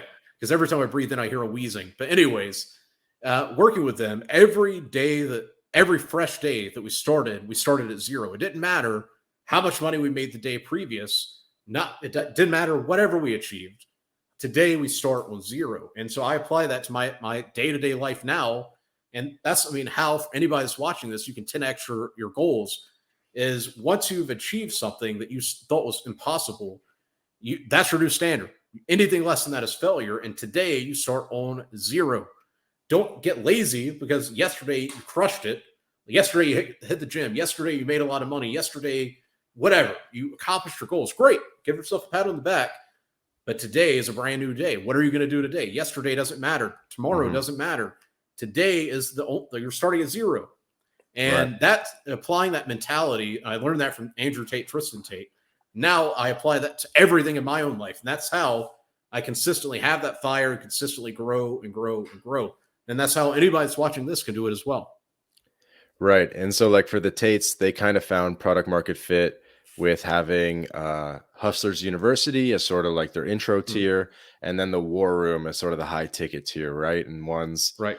$500 a month, $600 a year maybe, and then the War Room's like 6K a year, maybe even more. Yep. And so but people don't realize that behind the scenes, uh they've had tons of product launches. They've had a million products over the year, Mm, different courses, mhm. different yeah, basically product courses. They've done lots of like video courses, maybe even ebooks. Maybe you could tell us like some of the products they've done in the past and like what's Mhm. worked, what hasn't. Yeah, I mean, for him, he changed my perception of like pricing and all that. Like I very much fell into $35 for an ebook, $100 for a course, and then once I started like learning about him, like it was like thousands of dollars and a couple £100 for this video course. And taking your brand to that premium level, I don't think most people can do that. The reason he's able to charge the prices that he does is because of the massive social proof that he has. Like outside of the supercars, outside of the mansions, outside of the four-time kickboxing world champion, like all those are definitely social proof, but also he's literally changed by this point thousands of people's lives. I've seen the testimonials. I'm one of those. Like he's changed my life for sure. And so you have all these people that you've actually changed their life, and it's not like, great, made my first dollar online. It's like, yo, I made $300,000 this month, or yo, I made this amount of money, or hey, I just bought this new supercar, I just did this. So it's like actual social proof. So from like talking about like all the different successes that he's had, I mean, from the get go, he's been just blown my mind. Like now it's normal. Back in the early days, it blew my mind. Just anything he touched seemed to be like turned to gold. And a lot of that comes down to the way he presents himself, which is definitely intentional, but it's his actual self. Secondly, he's got massive social proof. And thirdly, the amount of commitment and daily consistency that he has is insane. And obviously, the more successful you get, the more momentum you have behind you. And then you're going to get to where you literally have a Midas touch because your reputation, your social proof, and Mhm. then anything you touch, like you have so much positive momentum behind you, it just instantly goes through the roof. So to make it relatable, I guess, for anybody that's watching this, if you want to, and I'm not saying you can get to that level because it's completely different context for most people. Like I'm not even at his level of as far as like social proof. So I don't fit into this, but if you want to get kind of to that level to where you can be making lots of money every single day, like let's make it relatable. Let's say you want to make 5 grand a day. So you want to make 5 grand a day. The way you get to that is one, you need to have consistency and you have to break it down. You're not going to get to 5 grand a day like that. You first need to get 5 grand a month. And once you break that down, you figure out, like you do the math, or as Lawrence and I say, the maths. Once you do the math, you could break down, okay, if I want to make 5 grand this month, here's what I need to do. Here's this high ticket product. Here's this mid ticket product, this low ticket product. Here's how much of each I need to sell. Okay, I'm going to sell 2 or 3 of the high ticket. I'm going to do this, which actually, if you're at 5K, you could hit 5K with probably 1 or 3 high ticket sells. If obviously, Mhm. if you're selling a mid tier course, you're 150 to 100, 200 courses to hit that 5K, depending on the price point. But I mean, yeah, you have to break it down and simplify it as much as possible, and then focus on sales for sure. It's all about the sales, but you also need to focus on the customer experience. So, like, example for me, if you buy one of my courses, you have access to me on Telegram. I reply to emails for people that haven't even bought from me. I reply to DMs for people that haven't even bought from me. But like, I'm obsessed with having a great experience whenever you interact with me. I want it to be great because I actually want to help you. And so, from a branding perspective, if that's what you're focused on, is providing as much value as possible, even if it's DMing people that aren't even going to buy, but you just help them. And maybe this is a little too woo woo, but at some point, the universe is going to come back. God, whatever you're to call it, it's going to bless you because they're like, you genuinely are trying to help people and you've got this momentum behind you. And then you start getting social proof. So you get people turning in. And this is something that you need to actually ask for. Mhm. Some people will actually just write a review for you. Like Ronaldo, I've got this video I've been playing quite a bit on Twitter. We took him, like, whenever he found me, he had no skill. And then I got him into email copywriting. Then he took on a couple clients. And then he got to 7 grand a month. And then he came back to me. He's like, Dylan, how can I scale this up? And I took him to a completely different level. And he did a video testimonial without me asking. But overall, especially in the beginning, you need to find ways to ask people for testimonials. So something I used to do is I would say, hey, since you went through Freelancer Profit Manual, if you would leave a rating, whatever you think it's worth, on Gumroad, I will give you a book for free. Or if you make a video testimonial, I will get on a group call with you and answer any question you have. And so you have to prompt people to get that level of social proof. So, yeah, I mean, if you want to have an actual business, and I won't go too deep into his specific numbers, but he's been very successful. And once again, it goes back to he actually was successful before he built a brand. So he already had an unfair advantage from the get-go. He was already rich. He already understood advertising. He already had multiple successful businesses. So it's not that he just came in and started selling courses and now he's rich. It definitely amplified him, but he actually took the time to build up the skill set. And that's kind of why it's so relatable. And Ed Latimore is like, Dylan, I see what you're doing with your blog. I see these niche websites, but you need to focus on building an actual skill. And I was like, okay, that makes so much sense. So, yeah, I mean, he's been very successful. I mean, obviously, HU is massively successful. That's kind of what helped make him a little bit more famous because everybody started talking about it. And it's actually only $50 a month.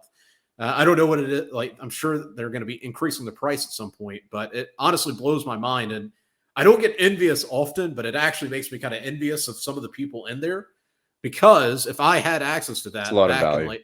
Yeah, it's insane. Like they have entire courses. They get literally coaching level access from professors that are sitting there messaging them, doing calls with them, doing all that type of stuff for like $50 a month. And I actually am slightly envious of people that have access to that. Because if I had that back in 2016, 2014, I would be so much richer than I am now. Because I have course material, I have coaching, I can ask questions, I can work with other people. Like, it's insane. But yeah, I mean, overall, his business is very successful. I can't go into exact numbers, but nor do I need. But I guess the yeah. point I was making was they actually just launch a lot of stuff, it seems, and even you as well.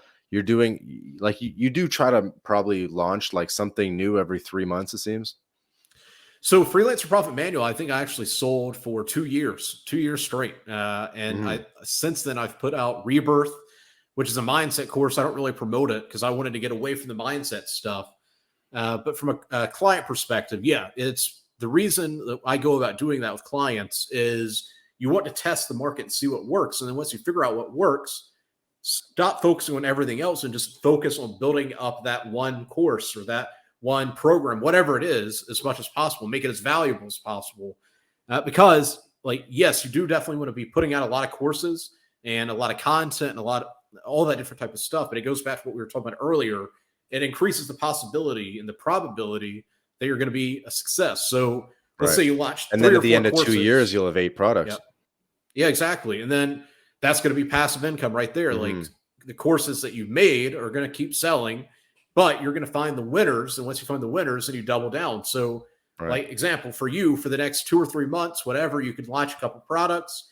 And then by the end of this year, you're going to know which one actually is selling. And you're going to focus on that one product as far as marketing. And then you can turn the other products into bonuses or like whatever. And it's going to boost the main product that you're selling to your audience. And so, yeah, for anybody that's watching this, you definitely need to focus on quantity in the beginning, like put as much out as possible. But then you need to flip it and pivot to quality. So like everything that Andrew does, like it's high quality, premium recording, obviously it's valuable. But he's done that with many other products. Over deliver, give them a free ebook or whatever type of stuff. Yeah. Also, I had a question. So where do you think is the best place to host a community right now with the idea that, it'll be able to survive for the next couple of years? Because it's always changing. It was forums and it was Facebook. Now it's maybe Discord or Telegram or something else. Where's the best place to host a community? So I definitely, I would say Discord. I personally can't stand Discord outside of like, I enjoy getting on within HU and engaging with it. But as far as setting it up, I feel like it's a headache.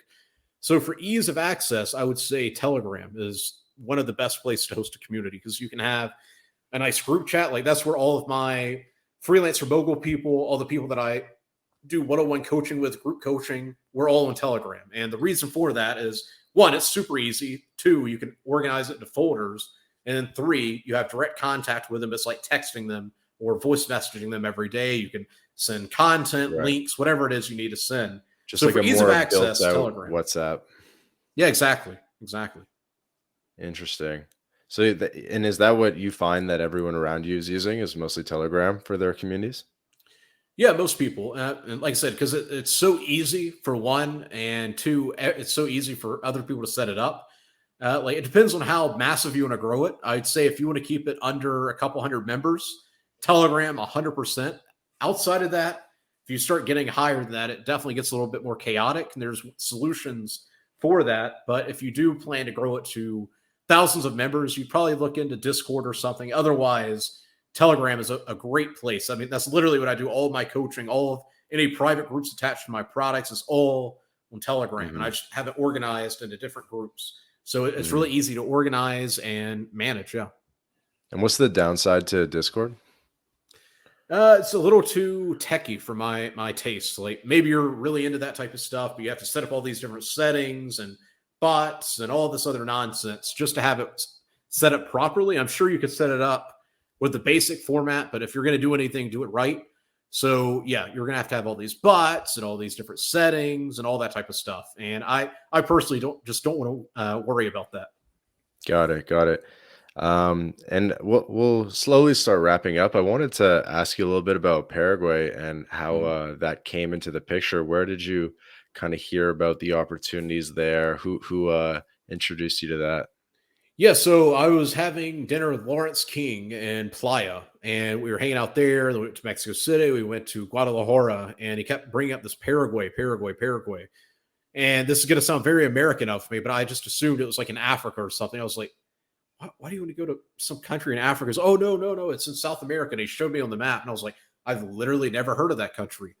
So Lawrence is definitely the reason that I finally decided just to come here, because he's a good friend of mine and all of that. But another motivation, I probably shouldn't be saying this publicly, a big motivation for me coming here is it is westernized, don't get me wrong, but it still has some NWO without saying any keywords. It doesn't really have that much influence here, or so it seems. So like, example, whenever I came here, you had to wear certain things, but like outside of that, it was basically normal. So for me, it's mostly trying to find a place that has good access to resources. I can get things done. They've got good they've got their own food production. Like I said, natural resources. It's cheap. It's safe. For the most part, yeah, if I went like 30 minutes this way, I could go to an area that I would probably be robbed, but why would I even go there? So where I'm at, I could basically walk anywhere for miles and miles and miles, and nothing's going to happen to me. So it's safe, it's cheap, it has literally everything I could possibly need. Like within a 10-minute walk, I have got 2 malls around me. We have plenty of restaurants. So for me, it's more so this is my home base. This is a place that I want to spend months and months and months of time at, but then I still want to travel abroad. I'm not too hopeful for Europe. I really like Europe, but I'm not quite hopeful with the way the world's going right now. I really like the Middle East, but also they're very influenced by certain organizations. You know what I'm saying. But South America, Paraguay specifically, I think is one of the last places that you can actually go and your money goes far. You can make things happen and protect yourself and also enjoy life. Mm-hmm. So personally, you think that Latin America is kind of better than Europe, given the current situation? I mean, overall lifestyle, I like Europe more. But from where the world is going, I'd say right now, South America is one of the best places because Yeah. you can get certain things set up, residencies, etc. You can have a good lifestyle, whether you're single or like me, I've got my girl. Like both of those realities are great and it's cheap. I will say one issue that I have with South America is if things really, really hit the fan, and I'm talking about like food shortages and like power outages, all that type of stuff. South America has quite like It'll still get has savage. masculinity. Yeah, it'll get bad. It'll get really bad, especially for foreigners Yeah. and people that have money. Like in Sri Lanka right now, they're specifically targeting rich people. So in South America, like that is the only thing that actually does concern me if things really hit the fan. I don't think it's going to be a good place to be if you're a foreigner specifically. So I've Probably already Europe would taken, be, yep, maybe Europe would be a bit better, but I'd really yeah, want to be in like Canada or something. I don't even know. yeah, No, that makes sense. Have you got into yerba mate? Start drinking that? yeah. I've actually got it. Oh, it's over there. I drink it every day. I love it. I absolutely love it. I've even, I don't know if you can tell, but next to the owl, it's right here. I've got the cup, the guapa, whatever it's called, or the straw. Wampa. Yep. Yeah, yeah. So And the I've gotten into bombilla. that. Yeah. That's funny. Yeah, I should have poured up some for the episode, but I have some here. Um and if you don't mind me asking, like, where's your girl from? She's from the Philippines, but she was living in Qatar whenever we actually met and all of that. Hmm. So yeah, she's from the Philippines. Like I said, I still haven't been to Asia. I still need to go. And so you do have to, plan things with like visa constraints in mind. Yeah, I mean, she's got some pretty powerful visa, like tourist visas already, so that helps a lot. The certain organization I'm a part of helps that, but yeah, it definitely is a little bit more. I can't just decide. I mean, I can, like, example, I'm going to be going to Europe in the next like couple weeks, so I'm just going to go. But overall, like, if I want to do a proper trip where her and I go, yeah, there's definitely more planning. I mean, that's why I went to Brazil. Is like with her citizenship or whatever, she could fly in there no problem. So yeah, her being from the Philippines definitely puts a few more constraints, but it's also an easy solution or an easy thing to fix if you have the right connections All and you right. can get the right visas and all of that. And luckily, this is the My Latin Life podcast, and pretty much anyone can come to pretty much every country in Latin America, Yeah, no problem. yeah, 100%. Even with her passport, she could basically go anywhere in South America, Mhm. which is another thing I started liking about South America as well. So, what are your plans for the future in Paraguay? Because I know you've really Yeah, taken it to heart quite a bit. You put the flag in your Twitter profile. You got the yeah, banner going on YouTube with the flag. You created an yeah. Instagram like Dylan Madden Paraguay Instagram, which I think is a pretty good idea. Where are you trying to take it? Yeah, I mean, I just want to be well known here. There are too many straight up dorks that are famous here, and it annoys me. Like, there are people that I'm just like, why are you famous? And it's because they speak a little bit of Spanish, a little bit of Guarani, and Paraguayans just love them. So for me, I will become a well known person here. Like, I'm not always recognized, but I have been recognized by expats. But my goal is for basically Paraguayans to recognize me and all that. So the way I'm achieving that, and the Instagram account actually isn't mine. It was formed by somebody else in Paraguay that found me from my vlog.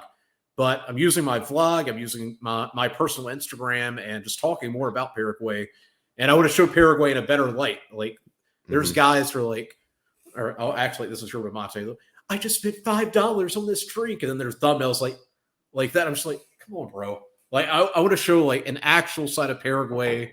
So we're going to be Hmm. going to nice hotels. We're going to be going to nice restaurants.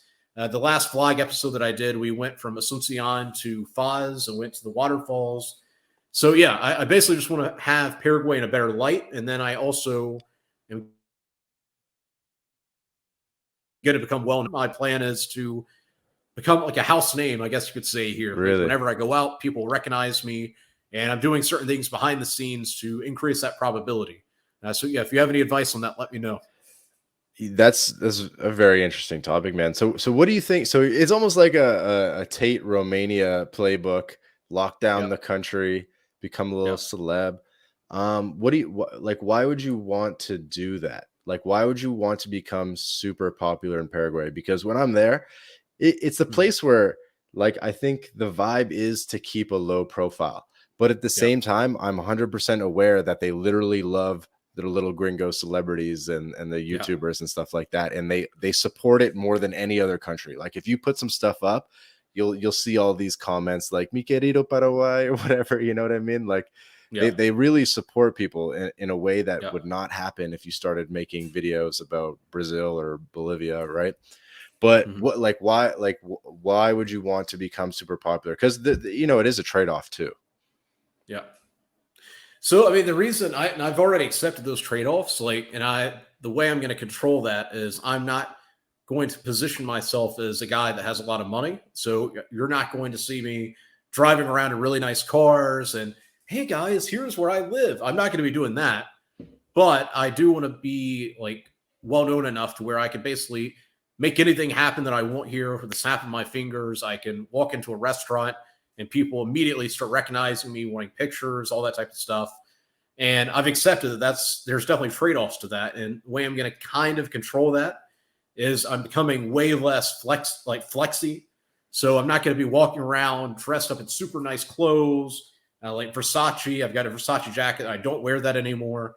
I'm not going to be driving around in a really nice car. I'm going to buy a Toyota SUV and all that type of stuff. Because, like you said, in Paraguay, people are very private. Like the very rich people that I know here, and I know like regular people as well, but like rich people, you would never know. Like, yeah, they have a driver. Yeah, they've got security, in the front gate of their house. But outside of that, you would never know that they're rich. And I understand that's part of the culture. On the other hand, they love foreigners that are positive about Paraguay. And I've seen, It's a paradox. I'm not going to say certain names because I don't want to give power to them, but like I've seen certain people and I'm just like, Well, there's basically two guys. There's two guys. Yeah, There's El yeah, Chad and there's the other guy. yeah, yeah. El Chad was the guy I wasn't going to say, but yeah, it's like El there's Chad, people like that. I back El Chad for sure. I back El Chad. Yeah. So yeah, I don't know him personally. I've only heard through the grapevine, and like I don't have any personal beef with him outside of I've just heard through the grapevine, and I've seen vloggers, I've seen people that visit Paraguay, and I basically want to become known as like everybody knows me from YouTube or Instagram, etc. And I'm going to put Paraguay into a positive light. I'm also going to show the right way to move around Paraguay, so you're not going to just be some loser coming through. I think we need the luxury Yeah. angle. I think I agree with that because Yeah. the other people have rolled through just sort of earlier in their development. You know what I mean? Yeah. Whereas you're coming in at a higher level, and I Yeah. think it'll be cool to basically show to the world, like, dude, it's not just drinking yerba mate on the curb. Like, we can go to steakhouses. We Yeah. can be in the front row of a soccer game for like no money. We can do like high-end stuff, actually a like good idea. rent some yachts and stuff like that. Yeah. You know what I Write that mean? down. Go to soccer game because I've got a friend that plays for the Paraguay whatever team, and he keeps Yeah. trying to get me to go. And I'm like, oh no, Well, I'm good. you're gonna have to choose a That'd be team, great my vlog. friend. You're gonna have to choose a team. Are you gonna be Oh, really? Olympia, or are you gonna be Cerro Porteño, or maybe there's like a number 3 I'll and figure 4 team as these well? up. Yeah. Yeah. So Yeah. Olympia is black and white, and it's like the richer Okay. team. And then Cerro Porteño is red and blue, and it's more of like the club, like El Club del Pueblo. You know what I mean? Like the Mhm. people's team. So those are kind of the top two. So Okay. once you start getting popular, they might start asking you who you back, and you'll need a story. So I Better guess the write that game down. plan is to and for reference, what El Chad says is Guarani is the number 3 or 4 team, and their colors are black and yellow, and he's from Pittsburgh, so he's like, oh, I like the black and yellow. Okay. So maybe you could take a different team. Okay. But what was I gonna say? So what is the long-term plan with Paraguay? Because I know you're going to Europe for a little bit for the Mhm. summer. Yeah. You're the type of guy that also wants to, maybe be international, have a bunch of bases, Mhm. still keep Yeah. your finger on the pulse, in Qatar or Asia or whatever. Yeah. What's a bit of the long-term plan with Paraguay? How much time would you maybe want to be spending there per year? So, I mean, long term, I see Paraguay being obviously a home base. Like, that's why I want to have it fully on lock. But as far as like my travel plans, how much I want to live here, I can see myself spending 5 to 6 months out of the year here in Paraguay, and then the rest of the year maybe coming back at some point later in the year. But otherwise, yeah, living in Europe a little bit, going and visiting some of my friends, Qatar, chilling there, and then coming back to Paraguay.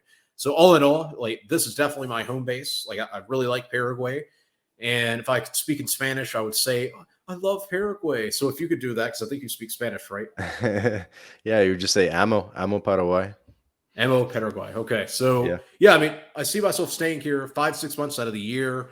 Then after that, I start getting really bored. So I would probably spend a little bit of time maybe in Spain, Italy, somewhere like that fly over to Qatar, and then come back to Paraguay.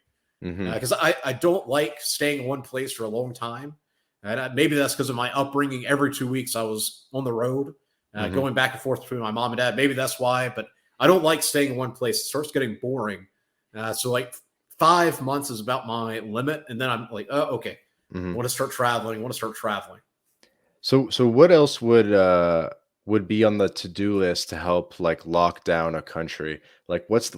what's the lock it down Dylan Madden playbook? Would you want Yeah. to maybe, know promoters that can get you like line bypass at the clubs? Is that important Mhm. to you to be out at night, or Yeah. is it more like do you want to know like political people and kind of have some ins for with people that can get Mhm. things done for you? Do you want to like buy an apartment or like a big ass farm or something? I mean, Yeah. there's lots of different things that might be important to people. Maybe you just want to play in a pickup basketball league. Yeah, I mean, it comes down to what your goals are. Like, if you want to be more of a private person and be what I would call an untouchable, yeah, you would want to network with like high level people, like in clubs. Would Yeah. want to start getting within the political parties, all that. I'm not as crazy about that. Like, But I've got a really you really want to good meet like the rich young Paraguayan guys that are like, yeah. 30-year-old entrepreneur Paraguayan Yeah. dudes who can kind of like show you around, get you into the inner circle there. Yeah, I mean, I will go into my exact plan because I'm still in the middle of acting on it, and I'm one of those people. I don't like to like Yeah, tell people yeah, yeah, what no, I I'm in the feel you. middle I of feel doing. you. But yeah, I mean, I've already started networking with some very well-to-do expats here, some very well-to-do Paraguayans here. It's about like, yeah, first you have to identify what you want to accomplish, and for what I specifically want to accomplish, what I'm doing right now makes more sense. At some point, I want to start getting into the newspaper and start networking with media people. I haven't quite done that yet, but at some point, I will put energy into it. Hmm. And then, I mean, at the most basic level, you should be able to walk into a place. Like, I could walk into the steak place that I go to all the time, and if Yeah. Carlos is there, it doesn't matter if they're closed, he'll let me in. Like, I've had days, like, I tweeted about it. I went to go into a place, oh, sorry, we're closed. And one of my guys saw me, ran over, said, Senor Madden, come in, come in, come in. I went in, I sat down, and this was like, I don't know, an hour, 2 hours before they officially opened.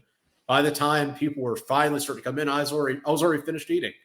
And I think every person should aim for that level of at least the most basic level connection. And the reason, the inspiration for that is Andrew Tate said, how I can't remember word for word what he said because this was back in 2019, but how are you going to be in the same city and have to wait in a line?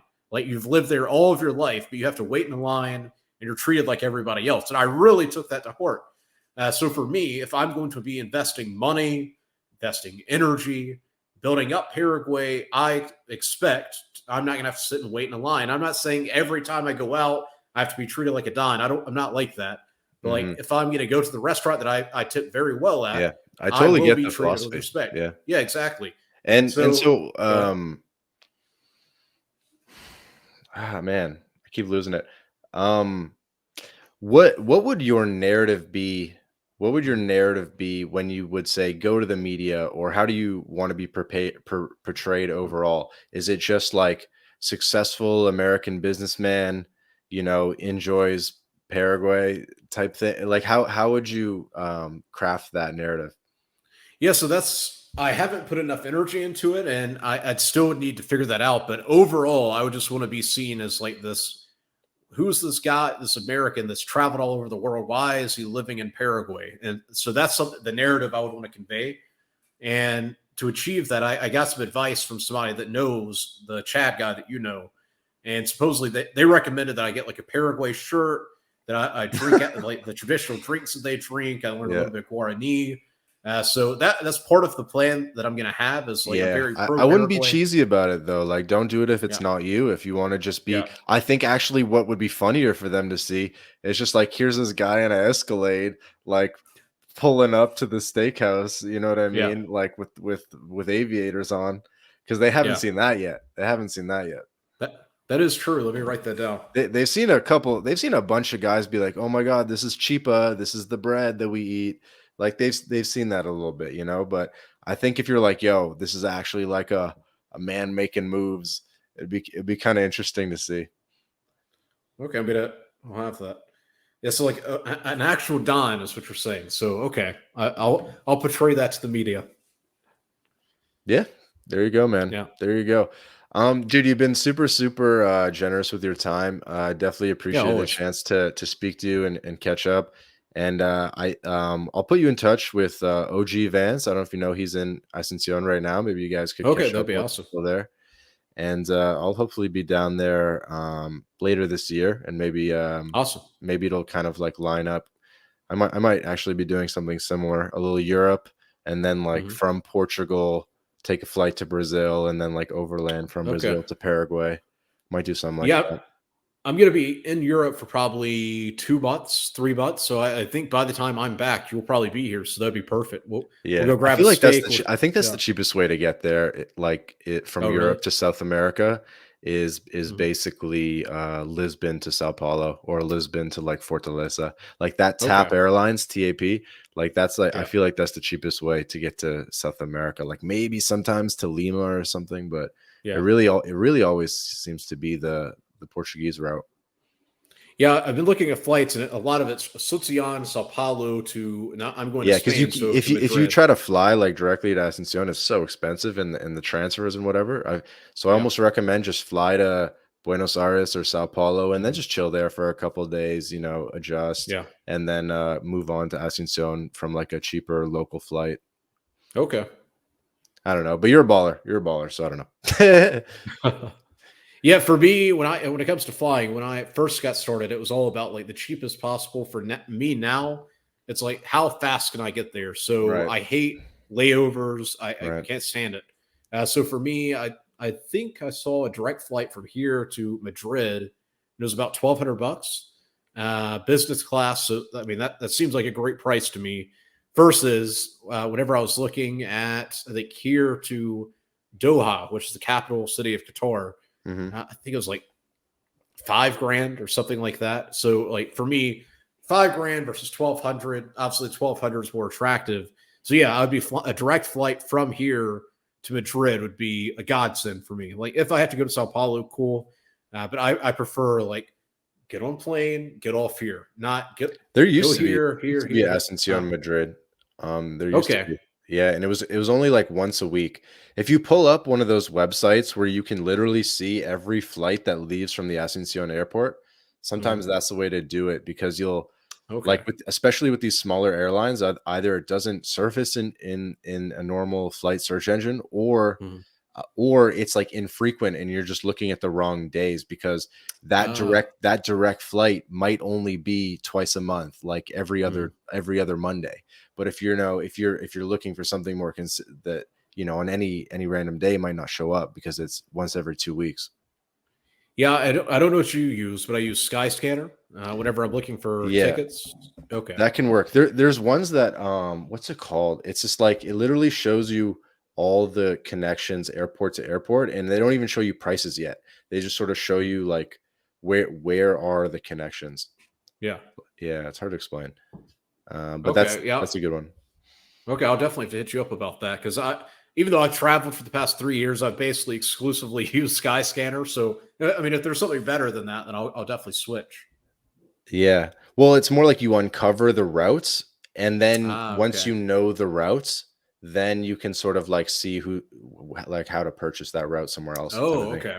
Yeah, so it's like you just need to Yeah. know where are the routes. So like there's a Miami flight too, but it's only like once a week or every other week. Eastern Airlines, Yeah. Asuncion, Miami. I don't know if they stopped it, but they had that for a while.